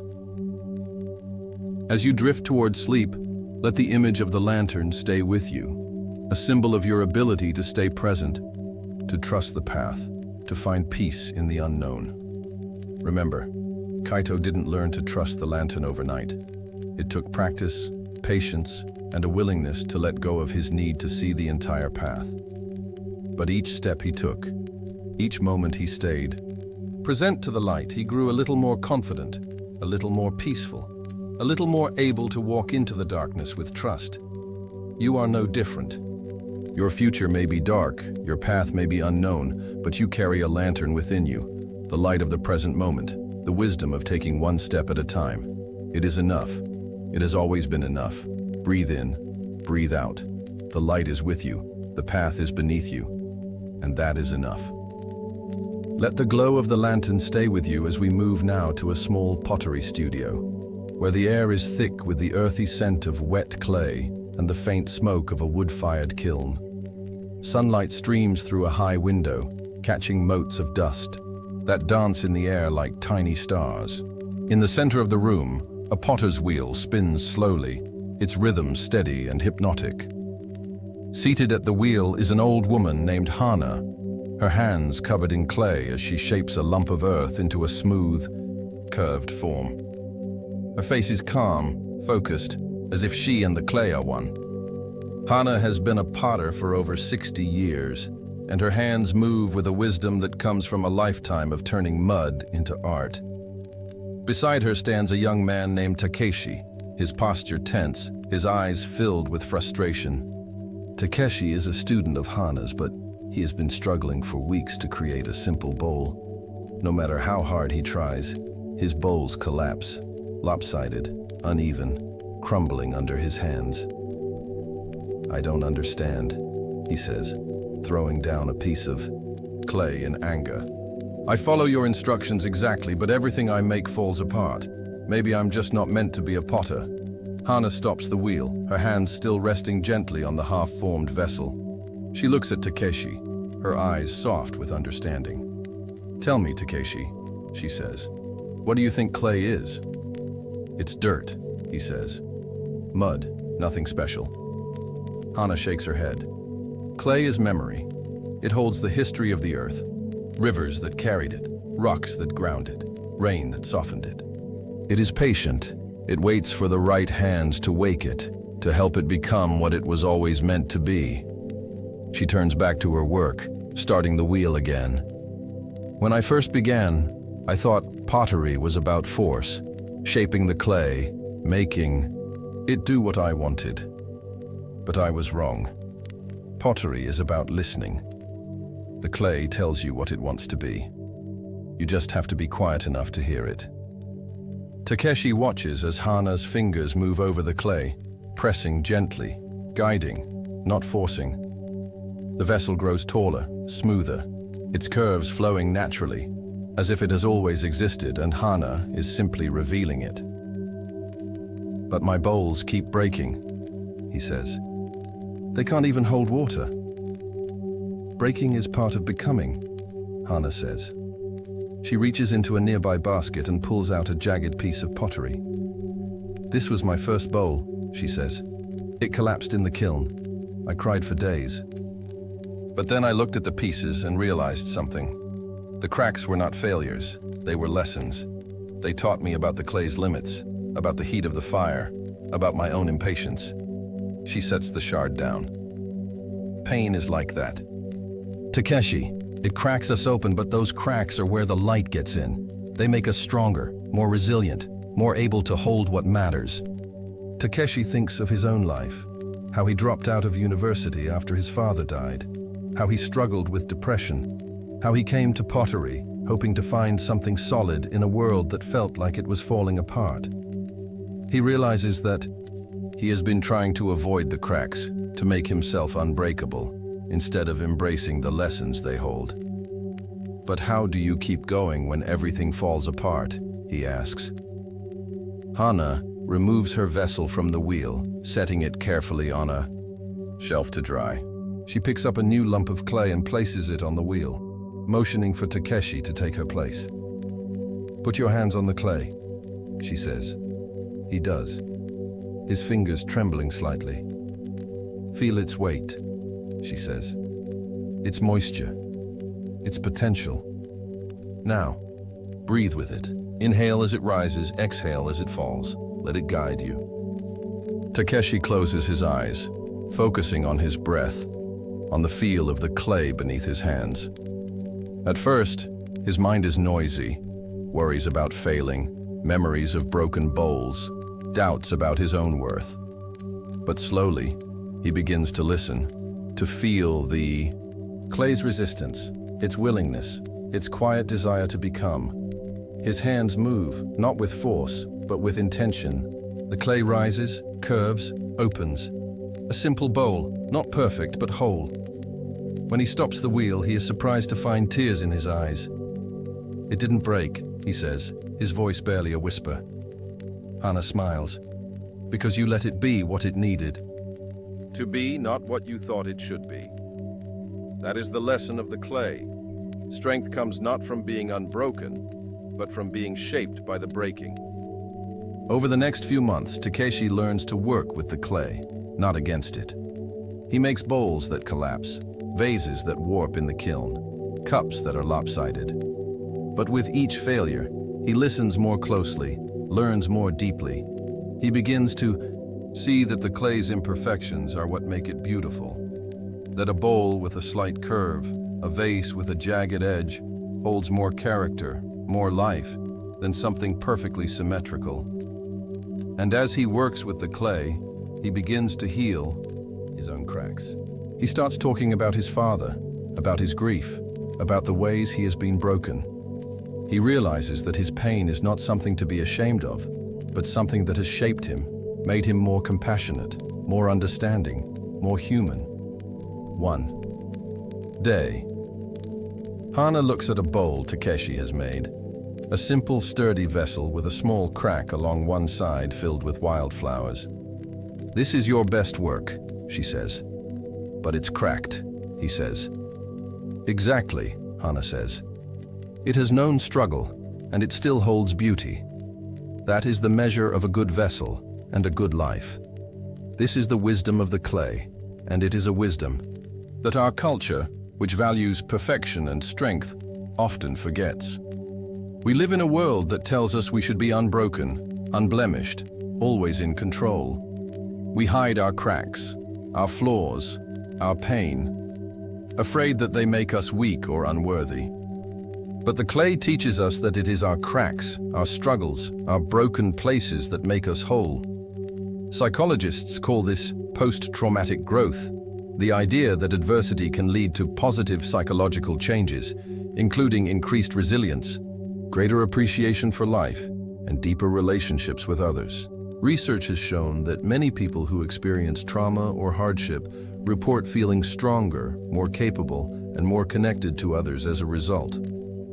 Like the clay, they are shaped by the fire, made more beautiful by the cracks.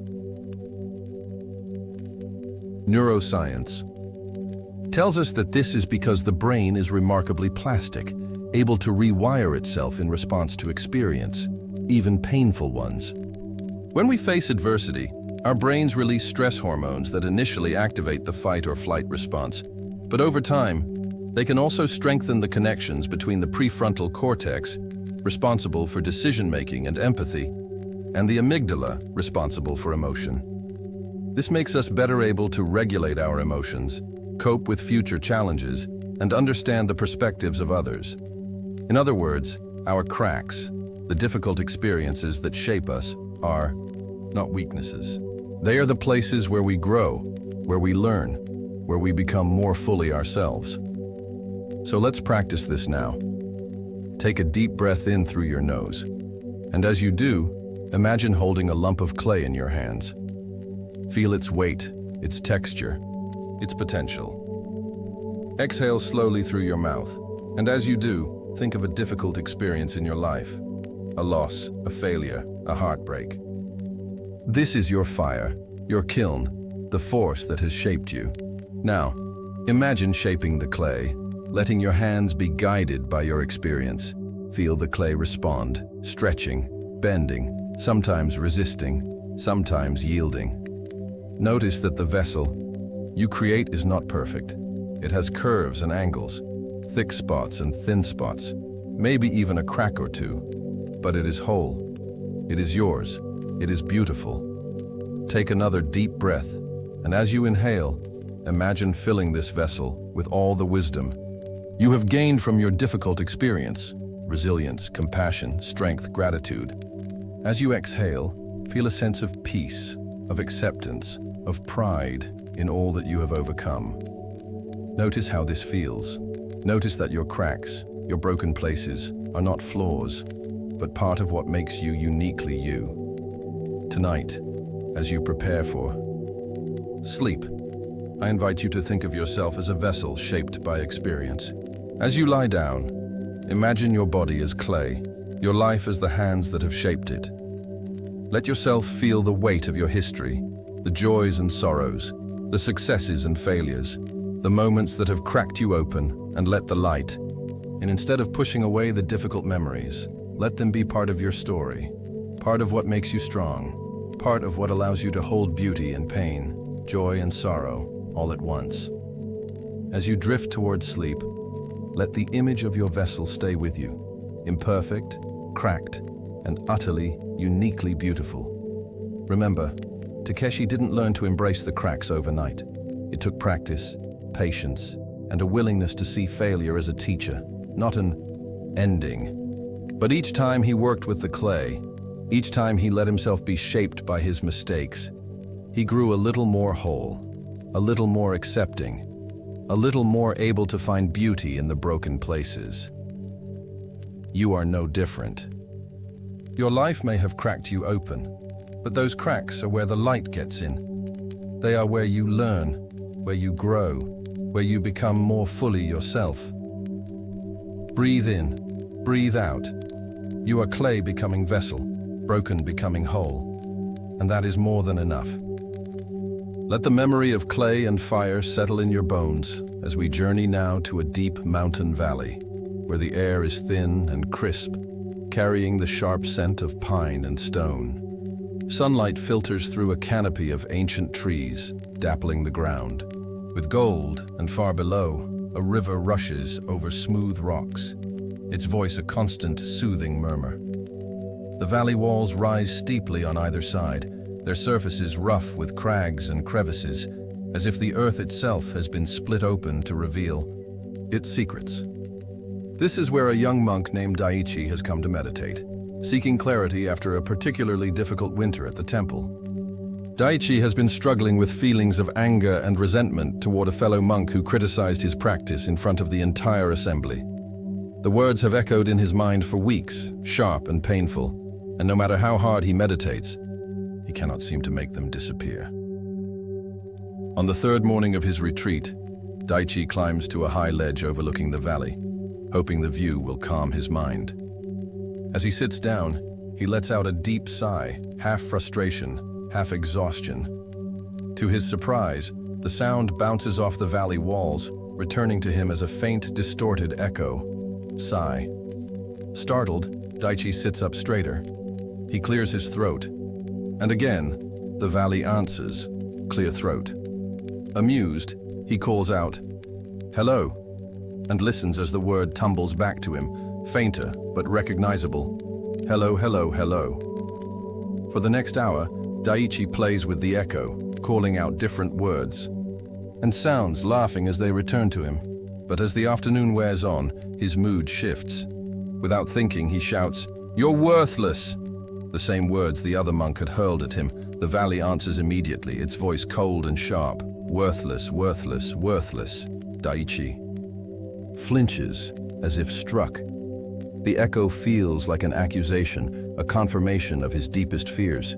He stands up, anger surging within him, and screams, "I hate you!" at the top of his lungs. Again, the valley responds, "Hate you, hate you, hate you." Its tone matching his own rage. Daiichi collapses onto the ground, his chest heaving, tears streaming down his face. For a long time he sits there, the echoes of his own anger reverberating around him, until finally he begins to weep, soft, wrenching sobs that come from a place deep within. As his tears subside, he hears a voice behind him. "You seem troubled, young one." Daiichi turns to see an old hermit, his robes patched and worn, standing at the edge of the ledge. He carries a small bundle of herbs in one hand and a wooden staff in the other. "I didn't hear you approach," Daiichi says, embarrassed. To be caught crying, the hermit smiles. "The valley speaks loudly when you're shouting. It's hard to hear anything else." He sits down beside Daiichi, his movements slow and deliberate. I saw you playing with the echo earlier. It's a good teacher, the valley. Daiichi nods. It repeats everything I say. But when I shouted in anger, it felt like it was attacking me. Did it? The hermit asks. Or was it simply reflecting back what you gave it? Daiichi thinks about this. I suppose it was just repeating my words. Exactly, the hermit says. The valley has no voice of its own. It cannot create sound, only return it. What you heard was not an attack, but a mirror, showing you the anger you hold within yourself. He points to the river below. The water reflects the sky, does it not? If the sky is clear, the water is clear. If the sky is stormy, the water is dark. But the water does not create the storm. It only shows it to us. Daiichi looks out at the valley, understanding beginning to dawn. You're saying my anger toward the other monk is like the echo. It's not coming from him. It's coming from me? The hermit shakes his head. Not exactly. The other monk's words were like a stone thrown into the water.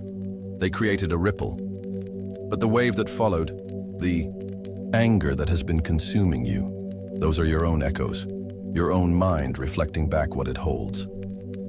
He leans forward, his eyes bright with intensity.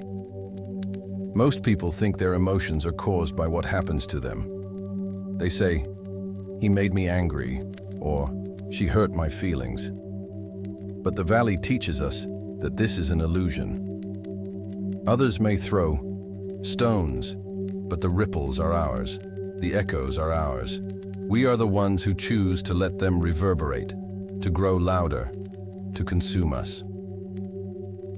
Daiichi thinks of the past few weeks, how he has replayed the other monk's words over and over in his mind, each time feeling more angry, more hurt.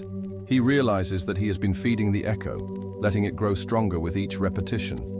But why do I do that? He asks. Why do I hold on to the anger, let it echo in my mind? The hermit picks up a small stone and tosses it into the valley. They listen as it clatters against the rocks below, the sound fading quickly. Because you think the echo is real, he says. You think it defines you. You think that if you let go of the anger, you're letting the other monk win. But the truth is, the echo has no power unless you give it power. It is just sound, just energy, passing through the air. He stands up and offers Daiichi a hand. Come with me. I want to show you something. The hermit leads Daiichi down a narrow path that winds along the valley wall, stopping at a small cave hidden behind a curtain of ivy. Inside, the walls are smooth, worn by time and water, and in the center, a small pool of water sits perfectly still, reflecting the wei guang of a shaft of sunlight that penetrates the darkness. Look into the water, the hermit says. Daiichi kneels beside the pool and looks down. He sees his own reflection, clear and sharp. Now make a face, the hermit says. Daiichi frowns, and his reflection frowns back. He scowls, and the reflection scowls. He smiles, and the reflection smiles. The water does not judge your face, the hermit says. It does not say, that scowl is bad, or that smile is good. It simply reflects what is. Your mind is like this pool, Daiichi. It reflects what you show it, anger, joy, fear, love. But it does not create these things. It only shows them to you. He touches the surface of the water with his finger, creating a ripple that distorts Daiichi's reflection. Thoughts are like these ripples. They come and go, distorting the surface. But the water remains deep and clear beneath the waves. Your true nature is like that, calm, clear, unchanging, beneath the ripples of your thoughts and emotions. Over the next few days, Daiichi practices what the hermit has taught him. When the other monk's words arise in his mind, he acknowledges them, but he does not feed them.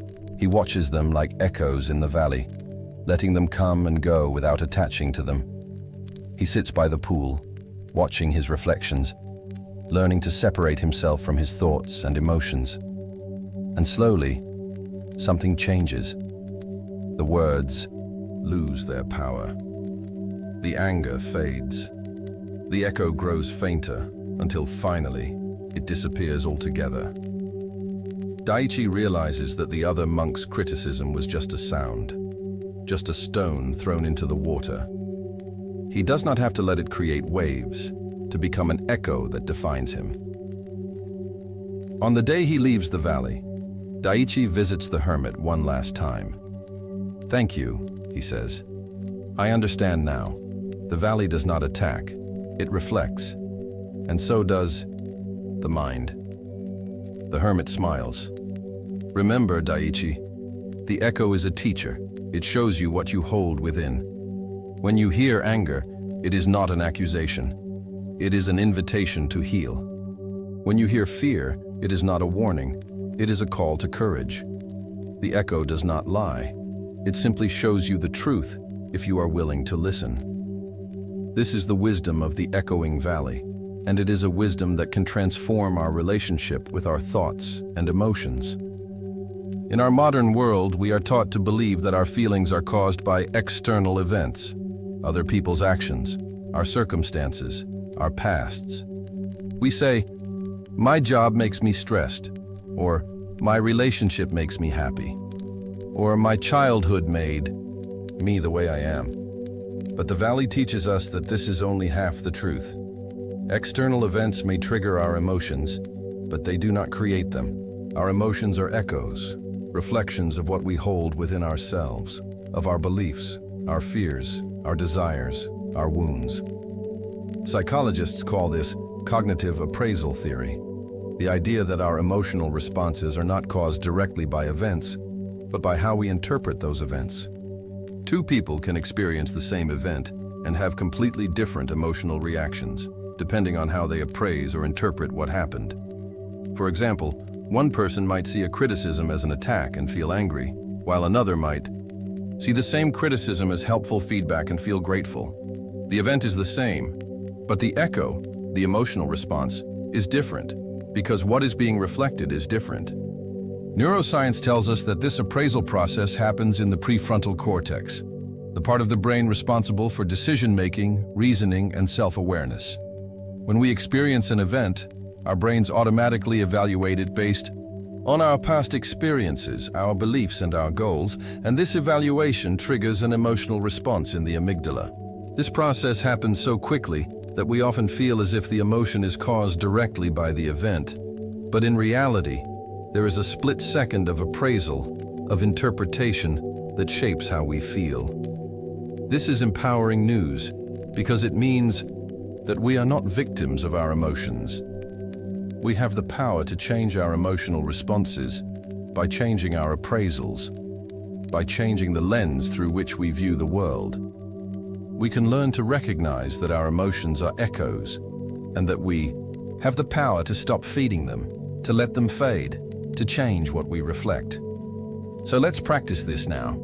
Take a deep breath in through your nose, and as you do, think of a recent event that triggered a strong emotion in you. Maybe something that made you angry, sad, or anxious.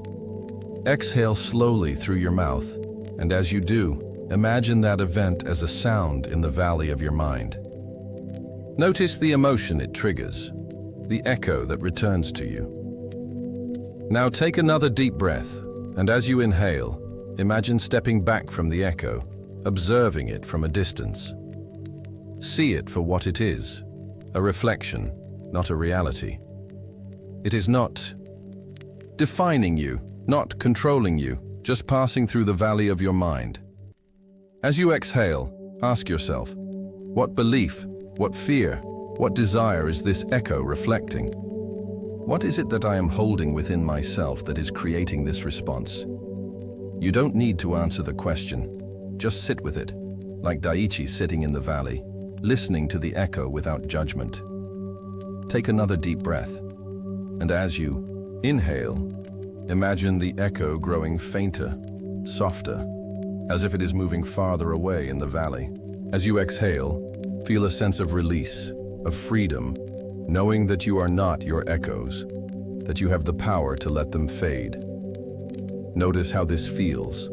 Notice that you are not at the mercy of your emotions, but their observer, their witness. Tonight, as you prepare for sleep, I invite you to practice this exercise with any thoughts or emotions that arise. When you feel anxious, sad, or angry, remember the echoing valley.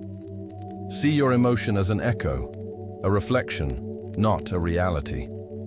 As you lie down, imagine yourself sitting on that high ledge, looking out over the valley. When thoughts arise, let them be sounds in the distance, calling out, echoing back, but ultimately fading into the silence. If you wake in the night, do the same. Return to the image of the valley, to the understanding that your thoughts and emotions are just echoes, and that the silence beneath them is your true nature. Remember, Daichi didn't learn to quiet the echoes overnight. It took practice, patience, and a willingness to see his emotions as reflections, not realities.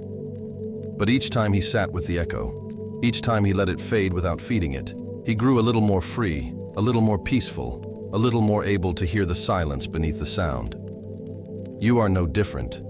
Your mind may echo with anger, fear, sadness, or doubt, but these are not your true nature. They are just sounds, just ripples, just echoes in the valley of your being.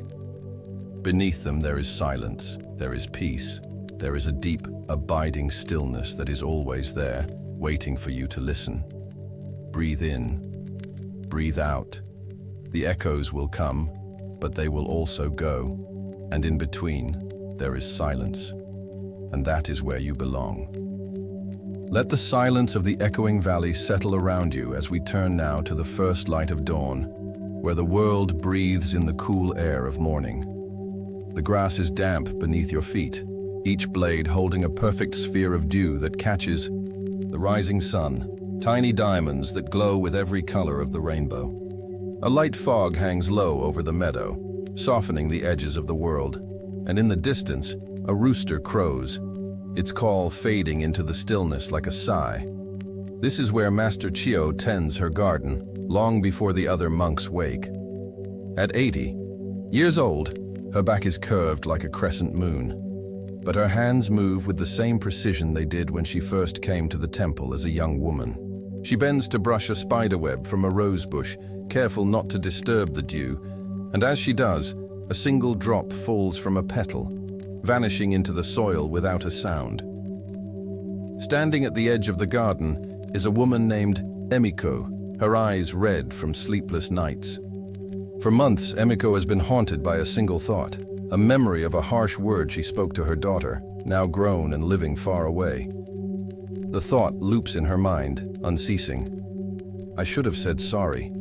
I should have been kinder. I'll never get the chance to make it right. It plays like a broken record, waking her at 3 a.m., making her breathless with regret, turning even the sweetest moments bitter. She came to the temple after a friend said, "Master Chio knows how to stop the mind from eating itself." Now, watching the old woman move through the dew-kissed garden, Emiko wonders if even this wisdom can reach her. "Good morning, child," Master Chio says, not looking up from her work. Her voice is like crumpled paper, fragile but strong. Emiko jumps. "How did you—" "The dew tells me when someone is carrying a heavy heart," Chio says, plucking a dead leaf from a chrysanthemum. "It clings tighter when the air is weighted with worry." She stands, brushing her hands on her apron, and gestures to the grass at their feet. Look closely. Emiko kneels, wincing at the dampness seeping through her trousers.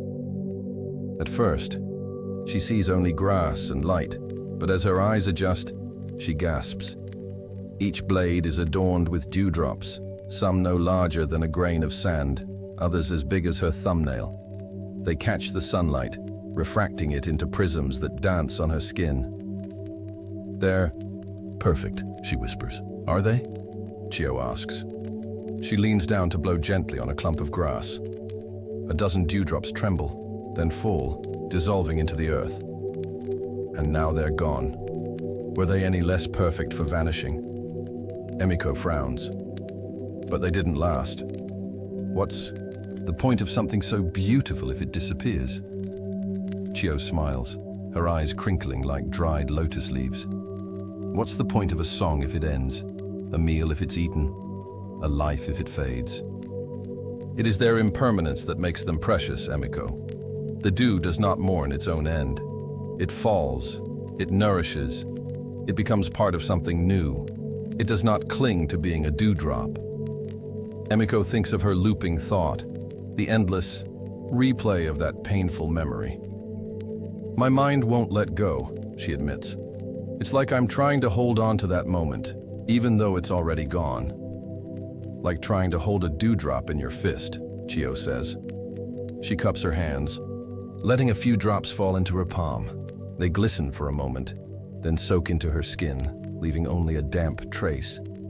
The tighter you grip, the faster it disappears. But if you let it rest in your open palm, you can see its beauty without destroying it. She leads Emiko to a stone bench at the garden's edge, where a single lotus flower blooms in a small pond.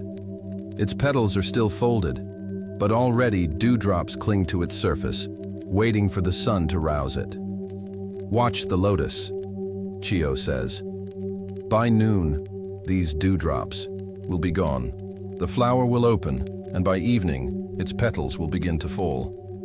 By tomorrow, it will look nothing like it does now. But that is not tragedy. It is flow.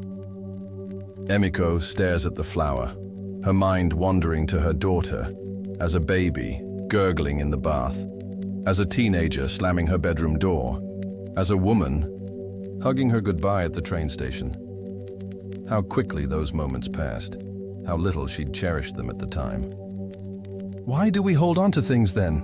She asks. If everything is meant to dissolve, why does it hurt so much when they do? Because we mistake the dewdrop for the ocean, Chio says. She dips her finger into the pond, sending ripples across its surface. This drop of water is not separate from the pond, from the river, from the rain. It changes form, but it never disappears. Your memory, those harsh words, they are like the dewdrop. They seem solid, permanent, but they are just a form of energy passing through you. You are the ocean, Emiko, not the drop. Over the next week, Emiko rises at dawn to garden with Chio.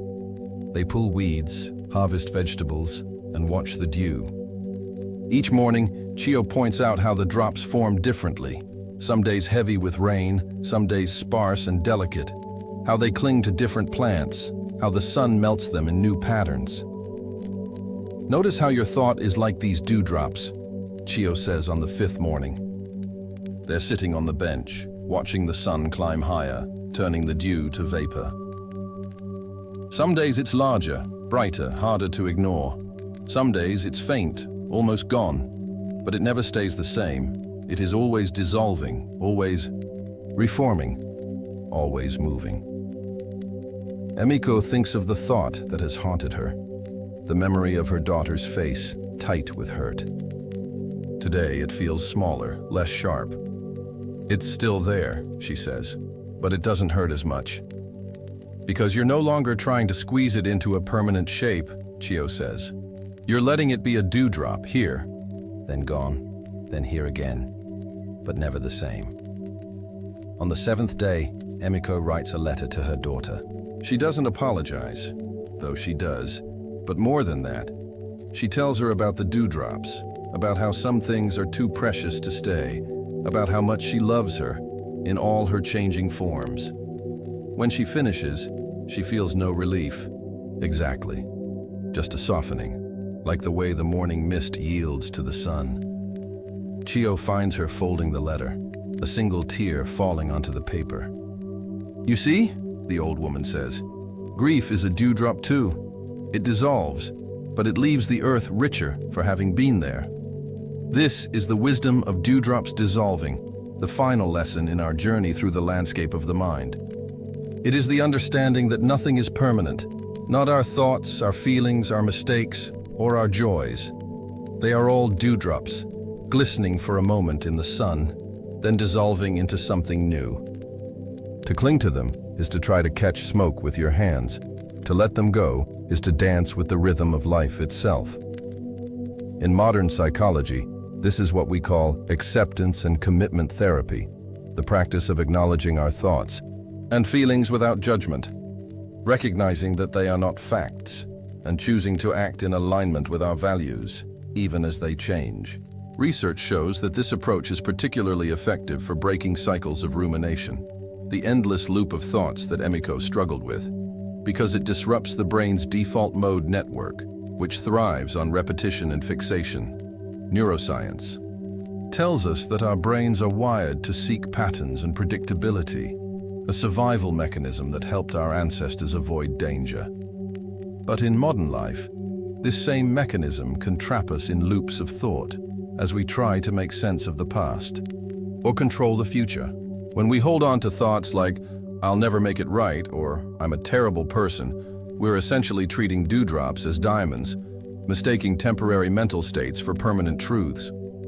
The practice of observing impermanence, like watching dewdrops dissolve, activates the brain's resting state network, which is associated with feelings of connectedness and peace. It helps us recognize that our thoughts are just mental events, not definitions of who we are. And this recognition gives us the freedom to let them pass without being consumed by them. So let's practice this now. Take a deep breath in through your nose, and as you do, bring to mind a thought that has been looping in your mind, a worry, a regret, a persistent fear. Imagine it as a dewdrop glistening on the grass of your consciousness. Exhale slowly through your mouth, and as you do, notice its details, the shape of it, the way it catches the light, the specific words or images it contains. See it clearly, but without judgment, just as you would a dewdrop in the morning grass. Take another deep breath, and as you inhale, imagine the sun rising higher, warming the air around your thought dewdrop. Feel the warmth on your skin, hear the soft sounds of the morning waking up. As you exhale, watch as the dewdrop begins to soften, to lose its shape, to dissolve into the grass. It's not vanishing because you're pushing it away, but because that's what dewdrops do. They form, they shine, they dissolve. That is their nature. Take one more deep breath, and as you inhale, feel the space where the dewdrop was, the quiet, the openness, the possibility of something new. As you exhale, let yourself rest in that space, knowing that even if another dewdrop forms, it too will dissolve in time. Notice how this feels. Notice the sense of lightness that comes from recognizing that your thoughts are not permanent, that you are more than the dewdrops in your mind. Tonight, as you prepare for sleep, I invite you to bring this practice with you. Before you close your eyes, take a moment to look at your hand in the dim light. Notice the way the skin shifts as you move your fingers, the faint pulse of blood beneath the surface, the tiny lines that tell the story of your life. All of it changing, always changing, even in this moment. As you lie down, imagine your mind as a meadow at dawn, covered in dewdrops. Each thought is a drop, glistening but temporary. When you notice a thought looping, say to yourself silently, "Dewdrop," and watch it dissolve into the grass of your awareness. If you wake in the night, do the same. Return to the image of the meadow, to the understanding that even in the dark, dewdrops form and dissolve. And so do your thoughts. You don't need to make them go away. You just need to remember their nature. Remember, Emiko didn't stop thinking about her daughter's hurt overnight. The thought still comes sometimes, like a dewdrop on a cool morning. But now, she sees it for what it is. A momentary reflection, not a permanent truth. And it no longer has the power to keep her awake. She has learned to let it dissolve, knowing that in its dissolving there is room for something new, forgiveness, connection, peace. You are no different. Your mind may be filled with dewdrops, worries, regrets, fears, but they are not who you are. You are the meadow, the sun, the earth that receives them. You are the space in which they form and dissolve. And that space is infinite, eternal, and always at peace. As we come to the end of our journey together, let's take one last breath. Deep, slow, full. Inhale the wisdom of the still lake, the empty cup, the falling drops, the garden weeds, the wind chimes whisper, the two palms clapping, the lantern's light, the clay becoming vessel, the echoing valley, and the dissolving dewdrops. Exhale and let all of it settle into your bones, into the quiet places within you. When we time travel these 10 mental landscapes, we've learned that peace is not the absence of noise, but the ability to hear it without being consumed by it. It is the recognition that our minds are like lakes and valleys, gardens and meadows, sometimes stormy, sometimes quiet, always changing, and always whole. Wish these truths be with you as you sleep, as you wake, as you move through your days. May you remember that you are more than your thoughts, that impermanence is a gift, and that peace is always available in the space between the dewdrops. Thanks you for sharing this journey from Zen Mind Temple. May your mind be as clear as a lake at dawn, as open as an empty cup, as gentle as falling rain. Good night and sweet dreams. As we cross these 10 mental landscapes, once noisy thoughts have settled like receding tides. May these truths be moonlight by your pillow, illuminating every peaceful sleep. Thank you for sharing this journey from Zen Mind Temple. Good night.